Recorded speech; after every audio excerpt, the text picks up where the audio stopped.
And we are live. How's everybody doing tonight? My name is Anthony Brian Logan, and you're watching and/or listening to ABL Live. Thank you for joining me tonight. You could be almost anywhere in the world, but you're right here with me live on the show, and I appreciate y'all for that. We got a whole lot going on all over the internet, all over the mainstream media, social media, everywhere, and I'm not really sure where to start. First of all, a couple mass shootings that happened, I guess, since the last time we spoke. The Colorado shooting and the Virginia shooting. You guys know I'm from Virginia, so I got a few things to say about that. And also the Colorado shooting. The narrative behind the Colorado shooting and the Virginia shooting, quite frankly, did not quite go as the media anticipated. We'll talk about that in a minute. Also, we got to talk about Ye, also known as Kanye West, having dinner with Donald Trump at Mar-a-Lago and bringing some very I guess you would say controversial figures with him, and Nick Fuentes and Milo Yiannopoulos, and also Karen Giorno. We'll talk about that a little bit later. Also, let's talk about Jerry Jones in this picture of him from 1957 when he was 14 or 15 years old.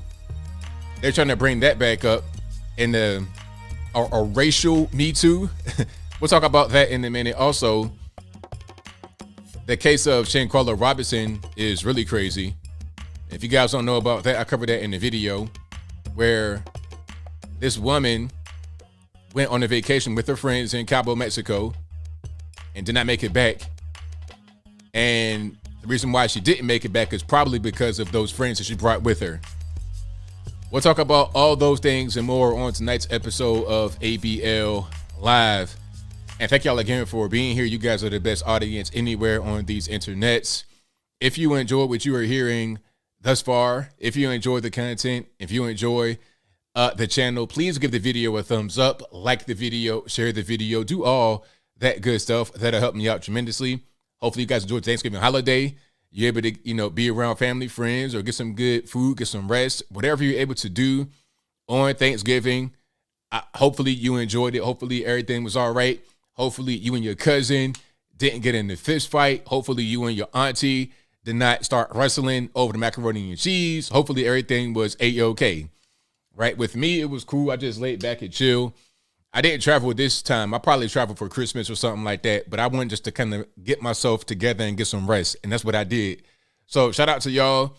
You guys are fantastic. The best audience anywhere on these internets.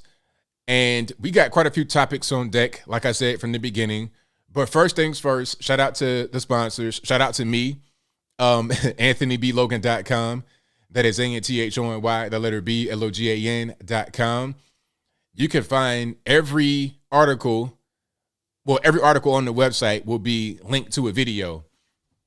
So if you want more context, more information, things I could not put on the YouTubes, it'll be right there on the website, AnthonyBLogan.com. And I also always cite my sources, so you'll never be able to say that I just make up things, pull rabbits out of my hat. I always have sources for whatever I say. If it's an opinion, it's an opinion, but a fact, I always have sources for it. Again, AnthonyBLogan.com. Go to the front page. You'll see all my articles right there with my sources, with my sources cited, not my cited sources. But anyway, check out the website. Also go to the contact page, AnthonyBLogan.com/contact. You can find my email address, my snail mail address, my Facebook, Twitter, Instagram, all that good stuff right there on the contact page over on AnthonyBLogan.com. Also go to the merch website, ABLmerch.com. That is ABLmerch.com. We got hats, t-shirts, stickers, hoodies, mugs, and more. And all of these links I'm mentioning right now, everything will be in the description box below. Also, go to my other sponsors. You have PatriotPost.us, the best source of news and information anywhere on these internets. Their link will be in the box below as well. And for the beautiful handmade wooden flags that are right behind me, go to BHEDesigns.com. That is BHEDESIGNS.com. All the links will be in the description. And this is a podcast you're listening to right now, whether it be on the replay, audio only, video only, not video only, but video and audio, or on the YouTube. It's a podcast. And if you want to hear this podcast in audio only, go to your favorite audio streaming platforms. That's Spotify, Google Play, Apple iTunes, Stitcher, Anchor, etc. Link for that will be in the box, or just go to your favorite audio streaming platforms and search ABL Live. I should pop right on up. And if you're over there right now listening to me, please give me a 5-star rating. Give me a glowing review about how much you love the podcast. That'll help me out tremendously in the podcast rankings. All right. So we got quite a few things on deck. There's a whole lot going on. Let's see. Where do we begin? I don't want to talk about the Trump Kanye dinner because that's a whole lot going on there. There's a lot that's come out since I did my video. I kind of want to start with I'm gonna go with Jerry Jones first. I think I'm gonna do that. Yeah. So let me get the picture and everything set up, and then we're gonna go ahead and get into that.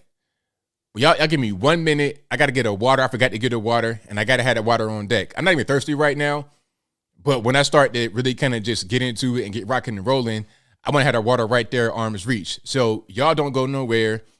Give me like 45 seconds or less. I'm gonna run down there to the fridge. If I'm like huffing and puffing when I get back, don't judge me because I'm running down flights of steps. I got these high ceilings, which means the steps are high. My knees touching I'm running track downstairs. Y'all hang tight 1 second. 45 seconds.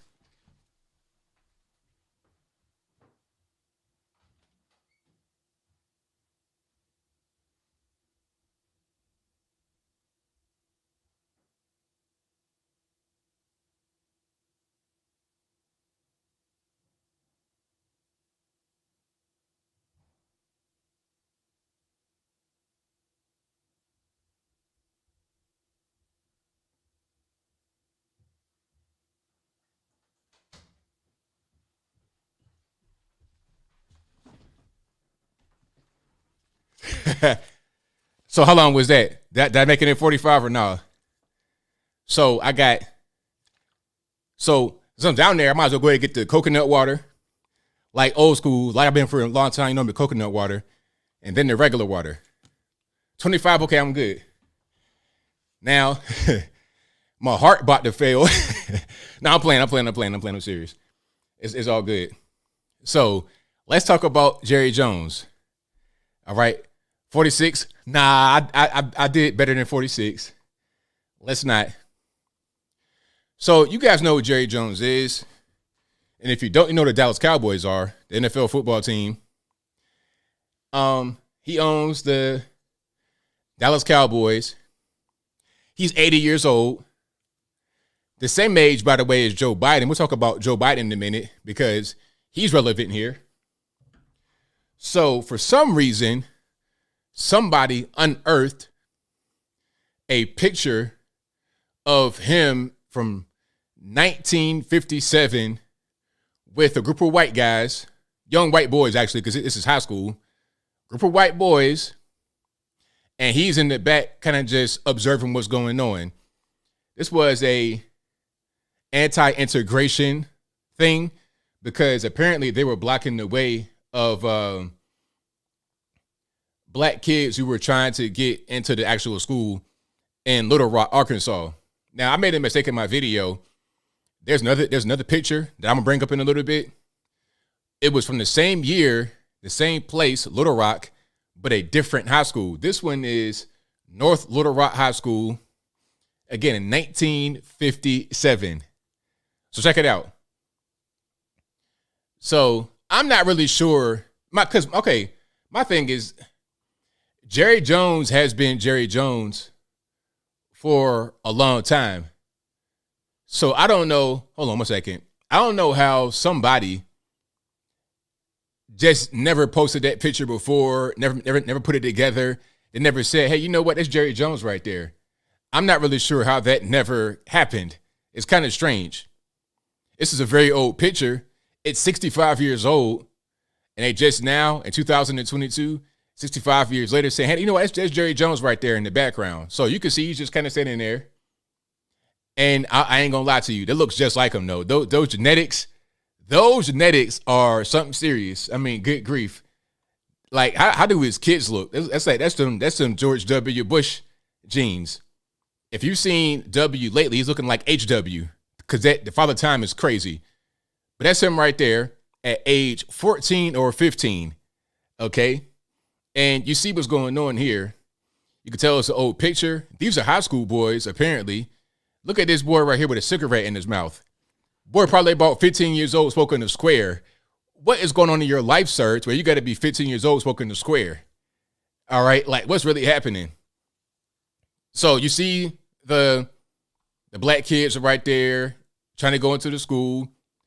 White kid right here is not really having it. Other white kid back here is like laughing and jeering. But Jerry Jones just kind of in the background looking on, just like what's happening. And as a matter of fact, Jerry Jones came out and said that he was just a curious kid at 14 to 15 years old, 65 years ago. Why is it coming out right now? Why not come out during the height of the Cowboys in the 90s with Emmitt Smith and Troy Aikman? Why now? It just seems kind of strange. But anyway, people are saying that this is enough to cancel him over. He should sell the Dallas Cowboys franchise. And you know, you're not going to get Jerry Jones to sell the Dallas Cowboys. It's not going to happen. Somebody in the comments, one of you guys in the comments made a good comment on this video. And you said, well, maybe the objective is to make him sell, because if he sells, it's going to be for a very, very high price, extremely high, well into the billions, not double-digit billions, I don't think, but it's possible too. You never know. But definitely in the billions, a lot of money. And when or if that franchise gets sold, that sets the bar for the other franchises. So that'll raise the net worth of all the other owners. You see how that works? Okay, so let's say right now the value of the Dallas Cowboys is $2.5 billion, which is probably more than that. I'm just giving out a random number. Let's say it's worth $2.5 billion right now on paper. But then when you go through the actual process of trying to sell it, it sells for $15 billion. So everybody else's NFL football team gets a higher valuation as a result. If your franchise is the Jacksonville Jaguars, you're worth $800 million. And then Jerry Jones sold for $15 billion. Now you become worth a cool $4 billion, maybe five, 2 or 3 or 4 or 5. So if your team was worth $800 million, now it's worth $5 billion, your net worth increases. That makes you more wealthy. That could be a reason. Or they're just trying to get the Cowboys from Jerry Jones to make it go a different direction. It's like kind of like corporate espionage. It's something going on because, like I said, this picture is so old. Why is it coming out right now? Why didn't it come out years and years and years and years and years ago? It's crazy. Yeah, Jerry Jones will not sell the team, though. Don't get that twisted.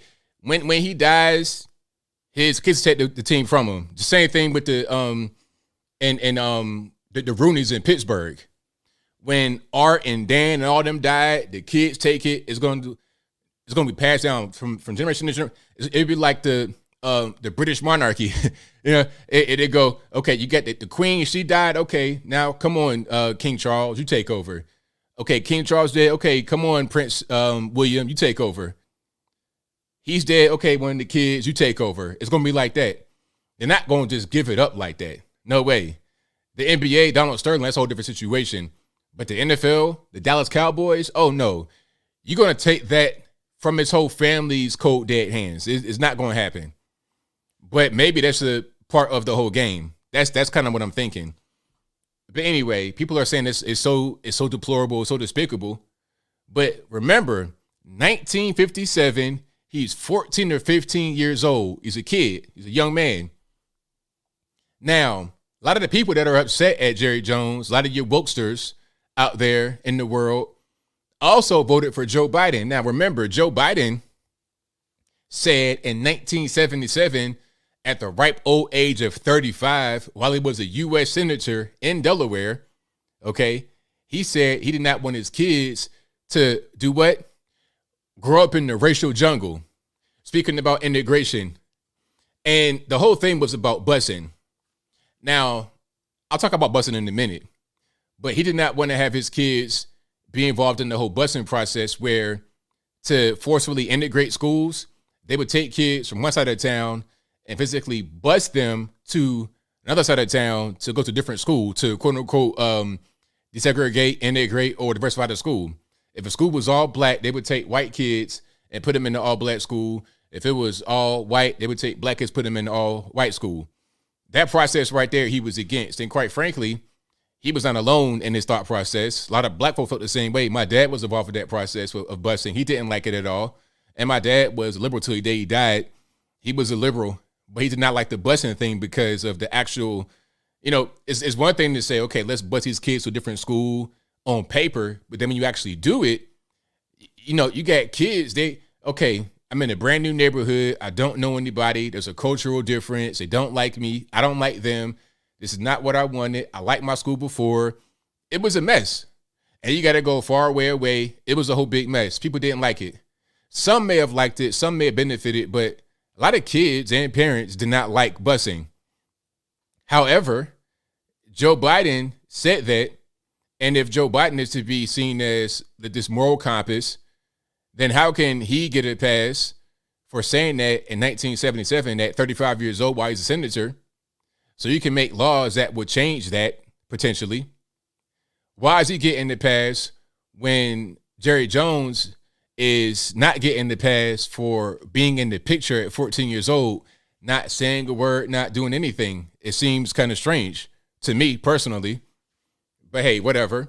And same thing with your man, Barack Obama. His mentor was Robert Byrd. Robert Byrd was in the KKK in West Virginia.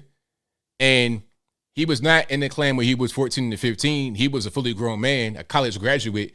He went to college in West Virginia, graduated, and then later, when he was married with kids and almost 30 years old, decided to become part of the Klan and revitalize it in West Virginia. That's what he did. Now, of course, he has apologized since then and denounced the Klan, but he was still in it. Now, that was enough to say, Barack Obama, okay, I won't be your friend. You won't be my mentor. That was Obama's mentor, Hillary Clinton's mentor. They were friends. Spoke at his funeral. Eulogized at his funeral. Barack Obama did. But a former Klan member, that's okay. And Joe Biden, racial jungle, at 35 years old, that's okay. But Jerry Jones in the picture is somehow offensive. Come on, let's stop playing games. Let's stop playing games. That picture is nothing. The picture is nothing. Nothing whatsoever. And if anybody has an issue with the picture, y'all please call me later on when I open the calls and challenge me on it. Please challenge me. The hair on my legs and roaches, nothing. Nothing compared to that right there is nothing compared in their mind compared to, I don't know. But this here with the picture is a nothing burger, nothing whatsoever. But I think the story would kind of go away once all the other stories I'm talking about start to kind of come to light. People don't know about. They don't know about the whole Joe Biden, racial jungle, or Robert Byrd. They don't understand those things. So sometimes I repeat myself about certain things that have happened. But a lot of normies are just now coming into the knowledge of politics, and they don't know a lot of what I'm talking about. So it's new to them. It's brand new to them, 100%. But hey, like I said, integration was not necessarily very popular on the black or the white side. Not really. Even MLK himself told Harry Belafonte before he died that he may have integrated us, meaning black folks, into a burning house. He said that. He said that might have been a mistake to do integration. Jackie Robinson, a lot of you guys know who that is, right? Jackie Robinson was, what was he, the first or one of the first black Negro League players to go to Major League Baseball? Well, he was seen as a traitor by some because you got to understand there was a black league already, the Negro Leagues. It was a black league. It was very popular, had money. Was it as polished and well run as the Major League Baseball organization? No. It wasn't as polished, but it was still ours as black folks. So he was seen by many as a traitor to go over to Major League Baseball to abandon the black team. But he's also seen as a hero by many. But back then he was seen as a traitor. Same thing with integration. It was not popular universally because people didn't want the tension and the frustration by putting people together that wouldn't normally be together. My thing about integration, segregation would be, let's have the government get out of it. Okay, there shouldn't be any rules in the books that say, if you're black, you must go here. If you're white, you must go there. Okay, that shouldn't be what's going on. It should just be, okay, let's have the choice. If you're in a mostly white area, okay, so what? What's the big deal? If you want to go to Atlanta and live in a 100% black area, okay, go ahead. There should be choice. You should have freedom to do what you want to do, to be around whoever you want to be around. There shouldn't be any government restrictions, regulations on who you can associate with. The government shouldn't tell me that I can't be in the store with my white friends or my black friends or my Asian friends. I could do whatever I want as a free person. But if I'm in an area that just happens to be mostly black or mostly Korean or mostly Hispanic or mostly white, then so what? Why is that a bad thing? I don't really understand. It's the same way about who you decide to be with romantically. If you're a white person and you want to marry a white person, why should that be frowned upon? That's your decision. That's your choice to make. It's the same thing as saying that you are a man wanting to be with a woman. Why should that be frowned upon? But nowadays it is kind of frowned upon. If you're a man and you say, you know what, maybe I don't like trans women. Maybe I like natural born women that were not born with a PP. You understand what I'm saying? Then you're seen as somehow transphobic, but I think that's inappropriate because you have the right to be with whoever you want to be with. Okay. If you're making me be with somebody that I don't want to be with, that's a certain kind of word for that I won't say right now because we got little babies watching. But yeah, freedom of association, freedom of choice, that's what it should be. It shouldn't be about forced integration or forced segregation. So yeah, Jerry Jones, that picture was nothing burger. Anybody upset about it, they're not really being real. Because if they were real about it, then they'd be real about Joe Biden and Robert Byrd and all the rest of them talking about racial jungle and we don't want integration and all kind of stuff. Oh, one more thing about this. So that picture that I showed you one more time, if you didn't see it, if you're coming in just now, welcome. This is Jerry Jones. At 14 to 15 years old and 65 years ago in North Little Rock, Arkansas, with a group of white boys blocking the path of some black kids that wanted to go into the school. He's 14 to 15 years old in the late 50s in Arkansas, okay? Now, this is North Little Rock High School. But in that same year, 57, there was another picture of a woman that you may have seen before. I'm pretty sure you've seen it before. Let me see if I can pull it up right quick. I put it in my video for you guys. Okay, here we go. Here's a picture. So this one is from Little Rock, 57, but a different high school. This is at Central High in Little Rock rather than North Little Rock where Jerry Jones was. But same year, same situation. Now you get black kids trying to go to school and you have white people behind them that are not too pleased, okay? They're not too pleased. You see looks on their faces. You got angry faces on the right-hand side of the screen, concerned faces. You got all kind of stuff going on, right? National Guard out here with the helmets. Looks like National Guard. Now, lady right there in front with a young girl at the time is Elizabeth Eckford. Okay, Elizabeth Eckford.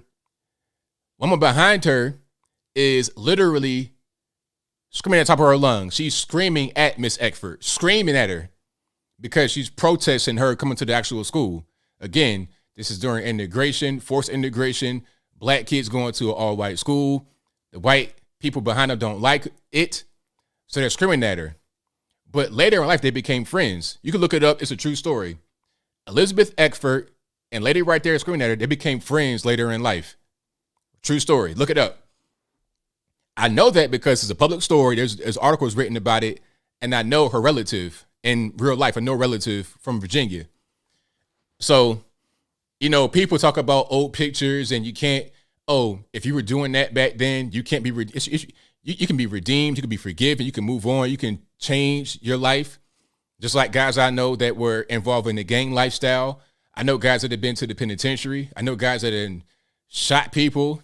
I know somebody that killed somebody. I know a little bit of everything, but it's like at a certain point, can you move forward? Can you be forgiven? If you would live in a certain life or involved in a certain type of environment, can you move forward and change?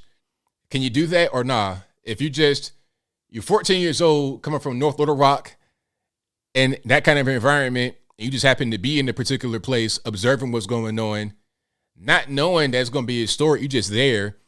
Can you not move on from that and be forgiven? So yeah, that's how that is, right? Oh, is that movie on that story? That's interesting, most mundane. I had no idea. It probably is a movie on that story. But like I said, Elizabeth Eckford, Eckford. Look it up. And lady right there behind her screaming became friends later in life. Matter of fact, let me see if I can find that actual. There's a clip on YouTube I saw before. Let me see if I can find that right quick. And if you like what you're hearing so far, y'all please give the video thumbs up, like the video, share the video, do all that good stuff. So I guess they were on Oprah. The other lady's name is Hazel Bryan. Let's look it up right quick. Okay. Let me see. Do we have it? Well, we got Oprah. Let's see what she's talking about. I'm gonna see if I can. His family. And the main reason I want to be here today, that does not do anything for what happened. That does not. I'm just sorry. I'm very sorry. And what are you most sorry about? The way you behaved, the way you were thinking, the way you were raised, what? For not doing what I knew was wrong. I can tell you, you're not going to school with those niggers. Oh, whoa. Wait a minute. wait. Hold on. Okay. Can we get a little censoring or something like that? I was not ready for that. I had no idea that was going to come out. Hey, if you got little kids, cover their ears. It's not my fault. I'm sorry. This is awful. She might get. Hey, lady, you need to do a little bit more training. You gotta say N-word, not the whole ER. You trying to get me banned from YouTube? What's going on? The point is that they moved on, but I don't know about her. That might be she might need a little bit of work. You know, I never heard Jerry Jones drop no N-bomb on the football field. You know, I never heard him say Emmitt Smith, N-word this, and Troy Aikman and Michael Irvin. Wow. Okie dokie. Well, that was interesting. So yeah, y'all look it up. Hopefully what you find does not have a bunch of N-words and stuff in it. Head first, Heat Shield. Went head first. She sure did, David Ray. Wow. Hey, it's a long time ago. Yeah, 1996. That's when that was in Oprah. So what that was, if you didn't quite see it, what that was, they were there to forgive the tormentors from that particular time. And the people that they were, their group is called the Little Rock Nine, the black folks that were trying to go to Central Little Rock High School in 1957. Okay, and that picture with Miss Eckford, that she was part of Little Rock Nine as well. All right. So there we have it. But let's keep on going here. Let's speaking about offensive things, let's talk about Trump and Kanye. I'm gonna get straight to that. I'm gonna get straight into Trump and Kanye.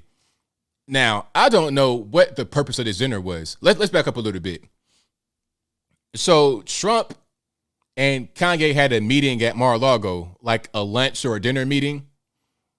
And there's been a lot said about this. There's been a lot of responses. Trump responded a few times. Trump put out like 3 Truth Social messages about the dinner. He pretty much denounced everybody except for Kanye. He's like, look, I don't know Nick Fuentes. I don't know the other people. I was there for Kanye, and he brought people with him I didn't know. And it was just kind of uneventful, and that was pretty much it. All right. But let's first of all, let's go to Kanye's let's go to his assessment of the whole thing. Let's put this on the screen right now. And of course, you know this will be in the description box below as well. I think the thing that Trump was most perturbed about, me asking him to be my vice president, I think that was like lower on the list of things that caught him off guard. It was the fact that I walked in with intelligence. So Trump is really impressed with Nick Fuentes. And Nick Fuentes, unlike so many of the lawyers and so many people that he was left with on his 2020 campaign, he's actually a loyalist. When he didn't know what the lawyers is, you'll still have your lawyer list. And when all the lawyers said, forget it, Trump's done, there are loyalists running up in the White House, right? And my question would be, why, when you had the chance, did you not free the January 6ers? And I got a question for you guys, and be honest. Are you following what Kanye's saying here?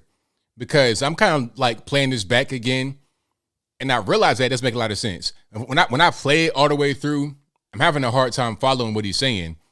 And I'm sure it was edited and chopped up to be a 2-minute Twitter video. So I wonder how long he was actually talking and what he was saying, because what he's saying right here is kind of like all over the place. But let's keep on going. And I came to him as someone who loves Trump, and I said, go and get Corey back. Go and get these people that the media tried to cancel and told you to step away from. He basically gives me this would-be mob-esque kind of story. Now, the whole thing is confusing Trump's running for president right now. He's trying to become a president in 2024, and so is Kanye. You see this right here, the hashtag Ye24. He's trying to be the president, and so is Trump. He asked Trump to be his running mate in 2024, which is the silly thing. Why would you go have a dinner with Trump after he announces and says, hey, be my vice president? That makes no sense. Why would you do that? I just don't get what Kanye's doing. Talking to some kid from the south side of Chicago trying to sound mobby or whatever. He goes into the story about all that he went through to get Alice Johnson out of jail and how he didn't do it for Kim, but he did it for me. But then he goes on to say that Kim is a you could tell her I said that. And I was thinking, like, that's the mother of my children. Since we... Now, the bleeped out part, I believe he said disgusting human being. I think it was bleeped out because maybe he didn't want to get sued by Trump by putting that out there, because he's telling everything about the whole dinner, that's not very good. If I have dinner with you, it's private, there's no cameras there. Why would I want you to go tell that whole dinner to the news? That's how Xi Jinping got on Trudeau's case, because they were talking about some things privately, and then he put it all out there to the media. It's like, why would you do that? If we were going to do that, let's have a press conference and do it in front of the public, not a private dinner, and you go tell the whole dinner to the whole world. That's crazy. Know, and all the Christians in America that love Trump know that Trump is a conservative. We're going to demand that you hold all policies directly to the Bible. When Trump started basically screaming at me at the table, telling me I was going to lose, I mean, has that ever worked for anyone in history? You're going to lose. Tell him he's going to lose. I'm like, well, hold on, Trump. You're talking to Ye. He will lose, though. I mean, not even just lose. He won't come anywhere close to getting the nomination. Like, if he tries to go GOP route, it's not going to happen to get a nomination. Never. And third party, that's a losing effort, you know. And yeah, so you guys talking about his boots. I did see the boots. Let's rewind to see the boots. Okay. Now, you might not be able to see from here, but have you guys been following the Balenciaga story? Now, Balenciaga, this is quote unquote high fashion brand. I think it's European. It could be from China, like everything else is, but I digress. So, high fashion brand, right? They cut ties with Kanye after the whole quote unquote anti-Semitic thing. But then people saw their advertisements, and it was very, very inappropriate, featuring children. And I don't want to go too deep into what was done, because it's so gross that I can't really repeat it without being disgusted myself or getting my channel flagged. It was some disgusting things with children that they were putting out there for their promotion. And he has on Balenciaga boots right here. You might not be able to see it. It's kind of small, but right there it says Balenciaga right there on his boots. So Kanye, you put out something about Balenciaga and the whole the children stuff on your Twitter before this video came out, before you had the meeting with Trump. So why are you wearing Balenciaga boots? I don't understand. If they cut you off like Adidas did, why are you still wearing the merchandise? Do you not own any other clothing? You could have put something else on, or at least covered the Balenciaga up with some duct tape. I mean, them boots are not really fashion forward. Are you about to go install power lines in somebody's backyard or something? Are you about to go fishing with your bare hands? You about to go noodling in a lake or a stream or a pond somewhere? You could have put on something else other than Balenciaga boots that look like this. You know, you got on these 15-inch duck boots, but I digress. So yeah, mud boots. Yeah, you about to go install some power lines during a hailstorm. It's 75 degrees outside and humid. But anyway, so that was the summary of the dinner from his point of view. Now, Trump came out and responded on Truth Social. And by the way, a lot of you guys are asking, hey, Trump has been reinstated on Twitter. Why doesn't he tweet? I told you guys he won't tweet. I said that. I caught that on Twitter. Trump's not going to tweet because he has Truth Social. It's like, okay, you tell me I can't be on Twitter. You ban me from the platform. I'll go out and spend millions of dollars on a new platform. It's mine. I got a following on there. I'm making a little bit of money. And then you say, hey, don't worry about that. Bring all your followers and your money over to Twitter with zero in return. Why would he do that? It makes no sense financially. If he tweets, then the draw for Truth Social is gone. The draw for Truth Social is Donald Trump. If Trump's no longer on Truth Social, or if he tweets on Twitter and Truth Social, why would I go to Truth Social? It doesn't make any sense. If the purpose of Truth Social is because Twitter is evil and they suck, why would I believe the guy that's still tweeting that he'll be a better platform than where I think is bad? So yeah, he would not be on Twitter at all because he has Truth Social. He's tied into that financially.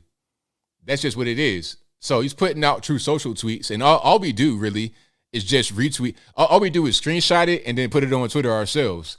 That's all that's going to happen. But Trump himself will not be on Twitter at all because it defeats the purpose of Truth Social. If he tweets at all, what'll happen is his platform will die. Some are going to say, well, you could cross promote. I mean, that's not really going to, it won't really work the way you think. Why would I leave Twitter if he's still on Twitter to go to a Twitter clone? You would go there because he's there. That's the draw. But anyway, I found a few things that he put on Truth Social. Y'all give me a second. And if you like what you're hearing so far, please give the video a thumbs up. Like the video, share the video, do all that good stuff. And while I'm trying to find his responses, I got to ask you guys a question. If Kanye runs for president, which he pretty much is, would you vote for him? Do you want to have Kanye West, or Ye West as he's now known, do you want to have Ye become the next president of the USA? Is that what you want? Y'all let me know in the comments what your thought process is on Kanye becoming the next president. Y'all know where I'm at. There's no way. I like Kanye. I like his music. I like him as a person. But there are certain things that he should do. People saying, no, no, no. You want a poll for that? Really? You don't need no poll. We could just see it right here. Look, everybody's saying no, no, no, no, no. If we did a poll, it'll look like 95-5. All right. They say you only want him as a neighbor. You only want him as a neighbor. Good grief. Let alone president. I only want him as a neighbor. Yeah, and you know what? Somebody said it right there. Steven says, I'm tired of celebrity president. Trump's enough. Exactly. People are tired of that. The sideshow. They want the politician. Regular people like you and I, all of us, well, many of us, most of us, we want regular politicians. Now, me, I'm a little bit different with my mindset, but the average person just, doing a civic duty, walking around, paying bills, taking care of their kids, having fun, living life. They don't want all the extra stuff that comes with a celebrity president. They don't want the sideshow. They don't want the drama. They just want things to get done. That's all. So they want the clean cut, 6 foot tall, necktie, shaking hands, kissing babies. They want that kind of politician. They want an easygoing politician. Makes them feel secure, makes them feel safe, and they can just get stuff done and move forward. That's what they want. You saw that in the midterms. It was a clear message sent. Hey, we want regular normies back in the offices. That's what we want. Same thing in 2024. They want a more of a normie, a person without so much baggage. That's not a celebrity. That's not a Hollywood star. It's not an actor or a rapper or something like that. They want that sometimes. Ronald Reagan, Donald Trump, but Kanye, no, I don't think so. AKM, I see you, NKM, say you don't want politicians when you voted for Trump.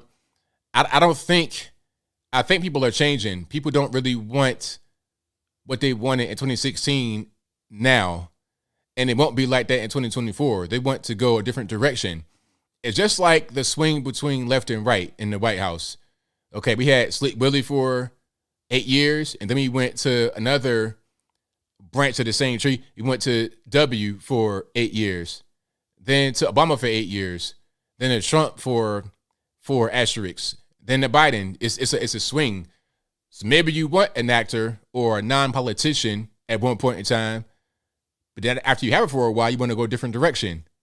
That's kind of what's going on right now, in my opinion. It's just like, okay, after Trump, you should want another conservative guy in office, right? You should want more of the same kind of policies. It makes sense to us, but to the nation, it's not the same way. They want to go a different direction. That's just how it is. It's just like that. People are pretty predictable at a certain point. They're very predictable at a certain point. And the Democrats are very good at predicting human behavior and having things set up to take advantage of the human behavior that they exhibit. They know how people are. And I don't speak about things from my point of view necessarily. I speak about things from the point of view of the average normie out there just walking and talking around in the world who will vote. I'm thinking about their point of view and what they want. What they want may not make all the sense in the world. We can't just say that what they want is invalid and not give it to them. We got to give it to them, or else they are not gonna vote in our favor. We'll end up losing. It's simple. But okay, so back to the whole Trump and Kanye situation. So Trump put out some Truth Social truths, I guess they're called. The same thing. Look, so here is a Truth Social layout. It's identical to Twitter. It's the exact same thing as Twitter. Why would I go here when I already have Twitter? What's the purpose? The only draw is Donald Trump. If Trump's gone, then there's no Truth Social. So that's a lot of money down the drain, time down the drain. And it's embarrassing for him to have the platform fold like that after he has been promoting it for the past, year or two. But anyway, here's what Trump says. This past week, Kanye West called me to have dinner at Mar-a-Lago. Shortly thereafter, he unexpectedly showed up with about 3 of his friends whom I know nothing about. We had dinner on Tuesday evening with many members present on the back patio. The dinner was quick and uneventful. Then they left for the airport. That's one thing he said. He said something else. And thank you to Nuance Bro for the tweets, for the screenshots. He also says Jay, formerly known as Kanye West, was asking me for advice concerning some difficulties, in particular having to do with his business. We also discussed, to a lesser extent, politics, where I told him he would definitely not run for president. Any voters you may have should vote for Trump. All caps, of course. Anyway, we got along great. He expressed no anti-Semitism, and I appreciated all of the nice things he said about me and Tucker Carlson. Why wouldn't I agree to meet? Also, I don't know Nick Fuentes. This contradicts what Kanye said, talking about Trump was highly impressed with Nick Fuentes. So somebody's lying. Trump says, you know what? I don't know Nick Fuentes. Ye says, oh, he loved Nick Fuentes. So who's lying here? Somebody's lying. Anyway, next thing. So here's another thing right here. So Trump on Truth Social says, so I help a seriously troubled man who just happens to be black. Kanye West, who has been decimated in his business and virtually everything else, and who has always been good to me by allowing his request for a meeting at Mar-a-Lago alone, okay, just him, not anybody else, so that I can give him very much needed advice, quote unquote. It's also with 3 people, 2 of which I didn't know, the other political person who I haven't seen in years. That was probably the lady, I forget her name, Karen Marano or something like that. And the other 2 might have been Milo and Nick Fuentes, perhaps. I know Nick was there. I don't know about Milo. I told him, don't run for office, total waste of time. He can't win. Fake news went crazy. And there you have it. So I don't think Trump was really impressed with the people that were there. He's a friend of Kanye, and that's pretty much it. It was a meeting in good faith, but I think it was a bad meeting. I don't know who really allowed Trump to do this. It's not going to help Trump at all. It just was a total disaster, a dumpster fire, a big dumpster fire. Okay. Yeah, I think the meeting was for Kanye to get some attention for whatever he wants to do, for his clothing. He wants to sell for $20 for his campaign in 2024 to try and derail Trump's campaign, because you got to understand, Ye is also a troll. I think Trump's a troll to a certain extent, but so is Ye. Yeah, he's a big troll. There's a story about Drake. It's a big long story about how you trolled Drake. Remember that whole poop-de-scoop, whoopity-boop? That was a thing where he put that out so Drake could not use the beat when he said he could use the beat. So, okay, Kanye says to Drake, okay, I have a song you can use. Here's a beat for a song you can use. He plays on the beat, says, hey, come record on the song. We can, do some stuff. But then, before Drake can put his version of the song out, Ye puts it out with complete nonsense on it. So Drake can't really use it. If he uses it, then it's like, well, isn't that the poop-de-scoop song? So Ye does stuff like this. This is what he does. And I think Trump kind of fell victim to it. Trump should not meet with Kanye anymore. I like Kanye to a certain extent, but I think Kanye can be very manipulative too. But I move on. Okay, so Vika says Fuentes said he was embarrassed and felt bad for Trump. So what's the context of that about him feeling embarrassed? Embarrassed how? Embarrassed about the meeting? Oh, one more thing about the meeting. So after the meeting, allegedly, according to Timcast, what happened was there was a big line of people waiting for pictures with Trump. I mean, not Trump. They wanted pictures with Kanye West, but not Trump. So they're taking pictures with Ye, and Trump was just kind of there in the background. He was allowed to be included in some of them, but he wasn't really the central focus of the picture request. So by the end of it, he's ready for them to go. Like, yo, is a car here? Is a car here? He wanted them to get out of there right away. Trump did not like that dinner. It didn't go well for Trump. And of course, it wasn't going to go well because it's Kanye going to be Kanye trolling, trying to become the president, trying to railroad Trump's campaign. It was a mess. But I digress. If you like what you're hearing so far, please give the video a thumbs up, like the video, share the video, do all that good stuff. Let's talk about, CBS News finally admits that Hunter Biden's laptop is real. Did I cover that already in the live show? I'm not really sure. Welcome to 2 years ago, CBS News. Y'all just now admitting that the whole thing was, that it was real. I covered it before, I think in a live show, probably in the last live show.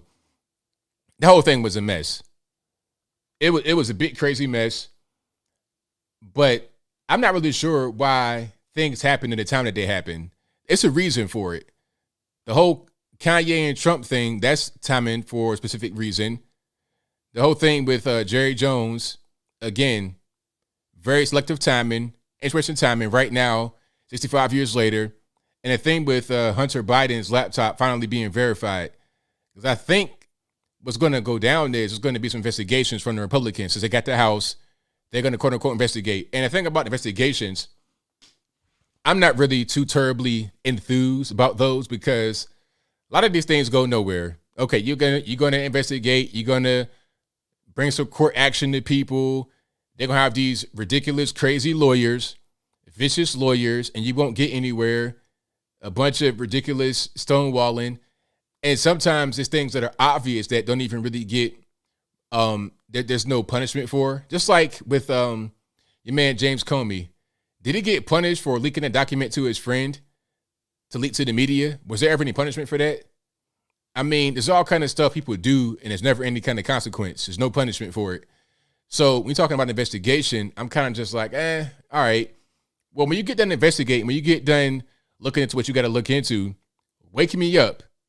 If we have a conviction, if we have something there I can sink my teeth into, then I'm interested. But if I can't sink my teeth into it, if I can't really do anything with it, I'm not really enthused. Okay, so let's get past the whole process of investigation. Let's get past the Dog and Pony Show, C-SPAN stuff. Let's get past all the morality-driven speeches and fake stuff. I want some action. Okay, can we get some people in the penitentiary? Can we get some people stripped from their job? Something. If it's all investigations, then it's worth nothing. Worth nothing. But back to what I was saying, I think the reason why they're talking about Hunter Biden's laptop right now is because they're going to investigate Hunter and Joe because they got the House back, meaning the GOP. But we'll see what they find. I mean, we know what's going on. We know the whole 10% for the big guy. We know what that is. But let's see if they get some actual action happening. I want some guys locked up. Throw away the key. That's what I want. But we'll see. We'll definitely see. Exactly, Ari. Nothing ever happens. Nothing ever happens. But, hey, you never know. Today could be a new day. They turn over a new leaf and all of a sudden become action-oriented rather than just Dog and Pony Show, rather than just putting on the act for the people. Oh, we're helping and don't do a thing. But we'll see. I don't want to be too cynical with it. But anyway, what else we got going on? So yeah, Hunter. I mean, we know the whole story about Hunter smoking crack on a laptop, dope fiend, got a job at Burisma Holdings in Ukraine because his dad was the vice president. His dad influenced it. His dad basically coerced the Ukraine into doing this. And now you're over there giving them so much money. I mean, okay, I'm on the internet all the time looking for topics and whatnot.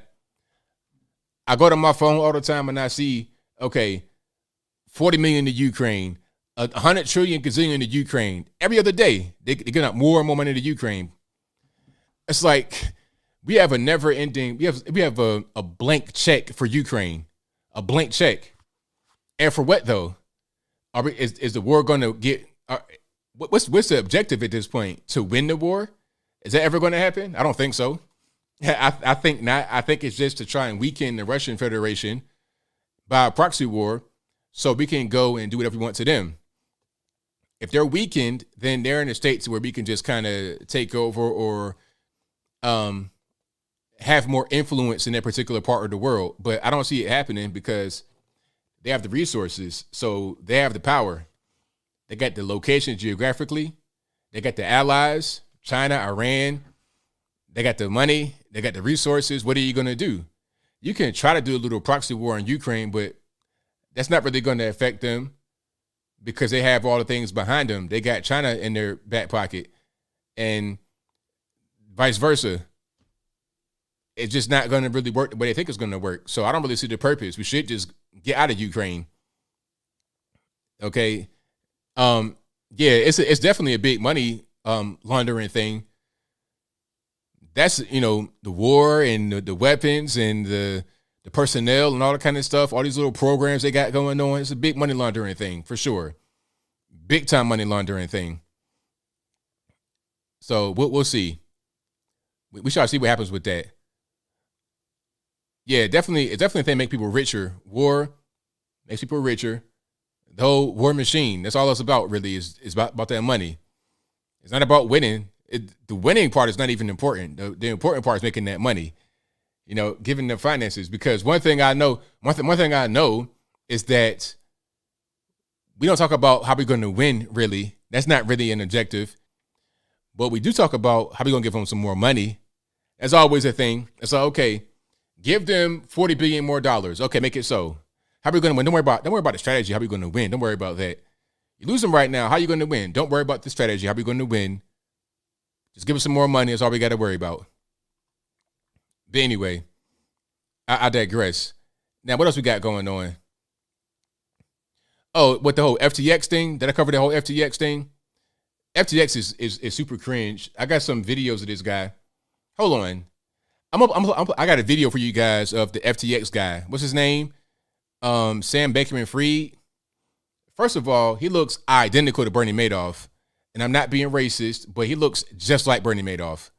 And at a certain point, it's like, all right, you see all the signs. He's identical to Bernie Madoff. He looks like a complete dork. He has like 2 T-shirts to his name. If you don't own a proper suit, really, and you look crazy, you're just kind of awkward. I'm not giving you $1. I'm not giving you $1 because if you can't keep your own appearance together, how about my money? Is that going to be safe? I think not. I think not. I'm not saying you got to be walking around with an Italian suit on that's worth $1 million, but good grief, man. Can you put on a shirt that does not have grapefruit stains on it? But anyway, here's a video of your man, Sam Bankman-Fried, doing a TikTok dance. And yes, you will cringe, but since I cringe, you got to cringe with me. So let's cringe together, shall we?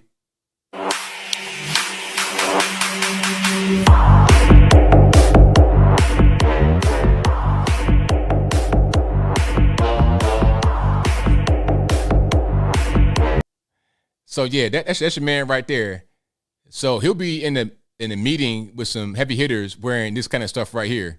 Like, are you about to go beg on a street corner for a few dollars to take care of your dog and your sick wife, or what's going on? But anyway, so if you can't see the screen, it's one of those things where it's like prompts. And the question is, how does it feel to be richest 30-year-old in the world or below 30-year-old in the world? And then as he's dancing, he's pointing up to the top. Pretty cool, I guess. And then the next prompt is, how many shirts do you own? And then he says, all the clothes I own fit in my backpack. Big red flag. And then he said, well, what motivated you? And the answer was the book, Doing Good Better. Get a copy mailed to you for free here. No, thank you. I'm not giving you my address so you can just try to exploit me by sending me some mailers and stuff like that to make some money. I think not. But yeah, this guy's a nut. If you gave this guy some money, now I'm not trying to victim blame or shame, but come on. At a certain point, we got to be using our brains a little bit and see, maybe this guy should not be who I give money to. Not, maybe $100, something that's not too much, a little bit more than a bum, but not much more than that, okay? Millions of dollars in real cold hard cash, 10, 20, $100 million? No, sir. There's no way. Come on, man. Come on. Be for real. So yeah, that's Sam Bankman-Fried right there, the new Bernie Madoff. And I gotta find that picture. I know I have it somewhere that compares him to Bernie Madoff. Looks the exact same. Is he a CIA spook? Could be.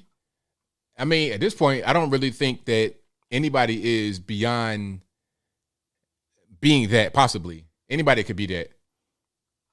Anyone could most certainly be that, because there's so much fake stuff going on. I don't really know what's real. I try to just identify certain things that could be real, but it's difficult. I'll tell you what. Let me see if I can find that picture that compares them. Also, quick plug. I've not seen this yet, but a lot of you guys have. I'm gonna ask the question. Have you guys seen this documentary called Died Suddenly? Have you guys seen that documentary on Rumble?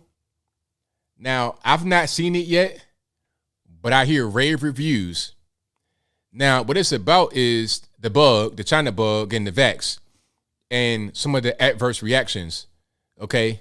This right here in the person's hands are blood clots. Crazy blood clots that you wouldn't normally see in a cadaver, or pardon me, in a person that died. Like, you're 35 years old with that in your heart. That's not normal at all. So if you've not seen Died Suddenly, it's about that. Y'all check it out and let me know what you think. It's not an ad. I just happened to come across that in my Twitter. Y'all let me know how it is. Stupid says, yes, it's amazing. Stupid Roofer says it's amazing. Tevi Carly says yes. Dent Machine Company says yes. Yeah, that's right, Central Bart says you've not seen it, but people are dying suddenly. You know, I see it all the time, every single day. Somebody else just kills over, and it's really sad. It's really sad, but I think, you know, I did not get the vax because I knew that it was too early to get it. And I keep seeing these commercials for mesothelioma and all that kind of stuff, and it's like, all right, well, why would I get that when I know that it could cause problems that aren't foreseen right now? You see what I mean? They don't really see it coming, but it can happen. Oh, and I'm going to get to the Colorado shooter in just a moment. I'm going to get to him. Y'all, please. Y'all, I got a lot to say about that. I got a lot to say about that whole thing right there. The Colorado shooter situation is crazy because of the media and what they're talking about, how they're trying to paint a narrative. All right, I can't find that picture of Sam Bankman-Fried and Bernie Madoff, but I don't need that right now. You see, Nick Whitney says it's really good. Everyone should watch it. Check it out. Speaking about that documentary called Died Suddenly. All right, let's get to the Colorado shooter, shall we? Because that story has quite a few twists and turns. And I know people, I know human beings, I know how they are. So some things that are said, some things that are done, I can kind of see through it a little bit, right? Okay, so let's go here. So there was a club called Club Q in Colorado Springs, Colorado, that got shot up by one of the patrons, I suppose. I think, how many died? I'm not really sure. Let me look it up right quick so I don't say the wrong thing. Club Q shooting deaths. So there were 5 that died at Club Q, and there were many more that were injured. I think there were like 25 injured, 19 of whom were injured by gunshots. But 5 were killed in Colorado Springs a few days ago. May they all rest in peace. Prayers to their family. Now, the shooter is a person by the name of Anderson Lee Aldrich. This is a guy right here. Now, this person identifies as non-binary according to the lawyer, okay? They identify as non-binary, and they go by they, them pronouns, and they go by mix rather than Mr. or Miss. They go by mix, right? This is what the lawyer says. Now, normally when somebody says they're non-binary, the mainstream media eats it on up, right? They say, oh, yeah, non-binary, cool. But just like Caitlyn Jenner, they will she you to death, right? She. It's like, okay, can you say anything else other than the word she? We get it. You think this person is a woman, although looking like a 6'4" Hollywood Hulk Hogan, right? Doing a leg drop on the Ultimate Warrior in 1992, okay? We know what you're thinking, but it's fine. But normally they would just say she, her, or whatever the pronouns are. They, them, they. That's what they would say. But in this case, they don't really want to say that. Now, here's a question I have. Why does it even matter? This person killed 5 people and shot many more. He's going to go up under the penitentiary, or they'll give him the rope. He'll get the rope or up under the penitentiary. Big rocks, little rocks, forever. He will not come home ever again. You done killed 5 people. Why does it matter that you're trying to say, you're trying to save away from a hate crime? So what? You're not coming home again. It doesn't even really matter. You get in the rope or under the joint. I prefer rope. Get it over with. You know, do like Old Yeller out back. Send them out back like Old Yeller and be done with it. That's what I would say. For a guy for you killed 5 people, innocent people, nah, you got to go. But the media does not really want to talk about him being non-binary, because the narrative was, oh, you know, people that like Christopher Rufo talking about drag queen story time, how it's so dangerous. That's the reason why somebody got radicalized, this far right-wing extremist, and they went and shot up a drag queen story time. That's not even what happened. What happened was this guy, this non-binary dude, flipped, went postal, and shot the club up where he was a patient already. That's the situation. The hate crime thing makes no difference because you're not coming home again. Now, here is a trans person talking about the non-binary status of the Colorado Springs Club Q shooting. Check it out. Natalie, when we started the show, we got a little bit of news earlier that the attorneys for the shooter are now saying that the shooter is non-binary, and the shooter. Eye rolls. Do you see that? Imagine if I was to go on CNN and then somebody was telling me, "Oh, well, Caitlyn Jenner identifies as a woman," and I do a big crazy eye roll. Oh, you homophobic, bigot, transphobic, all kind of other obics, obes, and this. But this dude looking like a Renewal by Anderson winning installation tech, looking like you like you dig potholes out for a living, a whole power lineman for a living, a California NFL Hall of Fame quarterback. Eye rolls, and it's totally fine. Look at this. Watch. Shooter would like to use the pronouns they, them. And this is for the court in all court papers. And that's what Anderson Aldrich's attorneys are saying. David Lee Roth in the face. Do you have any thoughts on that? I think that's complete ludicrous. I believe they're just saying that because they want to have the easy way out on this. That's really, really offending, especially being a transgender woman myself, that a male, which it was obvious with the mugshot, that's a man. That's not a non-binary person. Because when we start, sir, wait a minute, hold on. Do we have an ounce of self-awareness here? An ounce, a smidgen, a smush, nothing? I can look at your face and see that you are a man as well. But if I say that, would I be transphobic? But if you say it, then it's totally fine. Your jaw is humongous. You can headbutt a ram and win with your jaw. Just boom. You ain't lose no teeth. If you were to be a boxer, you got a jaw of steel. You can get punched by Mike Tyson and not even buckle. Come on. You can't get on here and say that somebody's not non-binary by looking at them, and I can't say that about you. Let's be fair. Want to have the easy way out on this. That's really, really offending, especially being a transgender woman myself, that a male, which it was obvious with the mugshot, that's a man.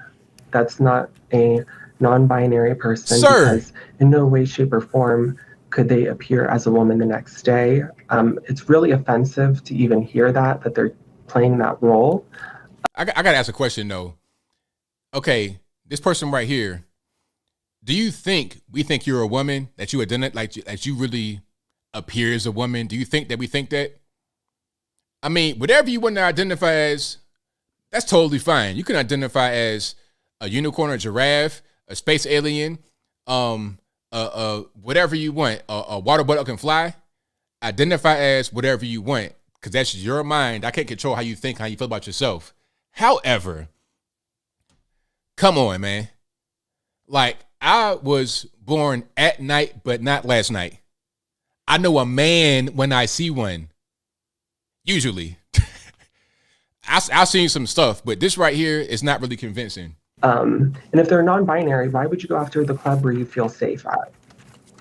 Why would you do that to a community where you are welcomed in if you are non-binary? excellent question. Obviously, all of this will have to be answered. The shoulders and everything. It's like, Doc, you're a whole lumberjack dressed up like you about to go down on the town. The lipstick and the wig. Look, If you were in the 80s, you'd just be you'd be David Lee Roth. You'd be a hairband member.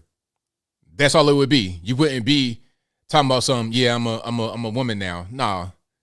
Come on, man. This is crazy.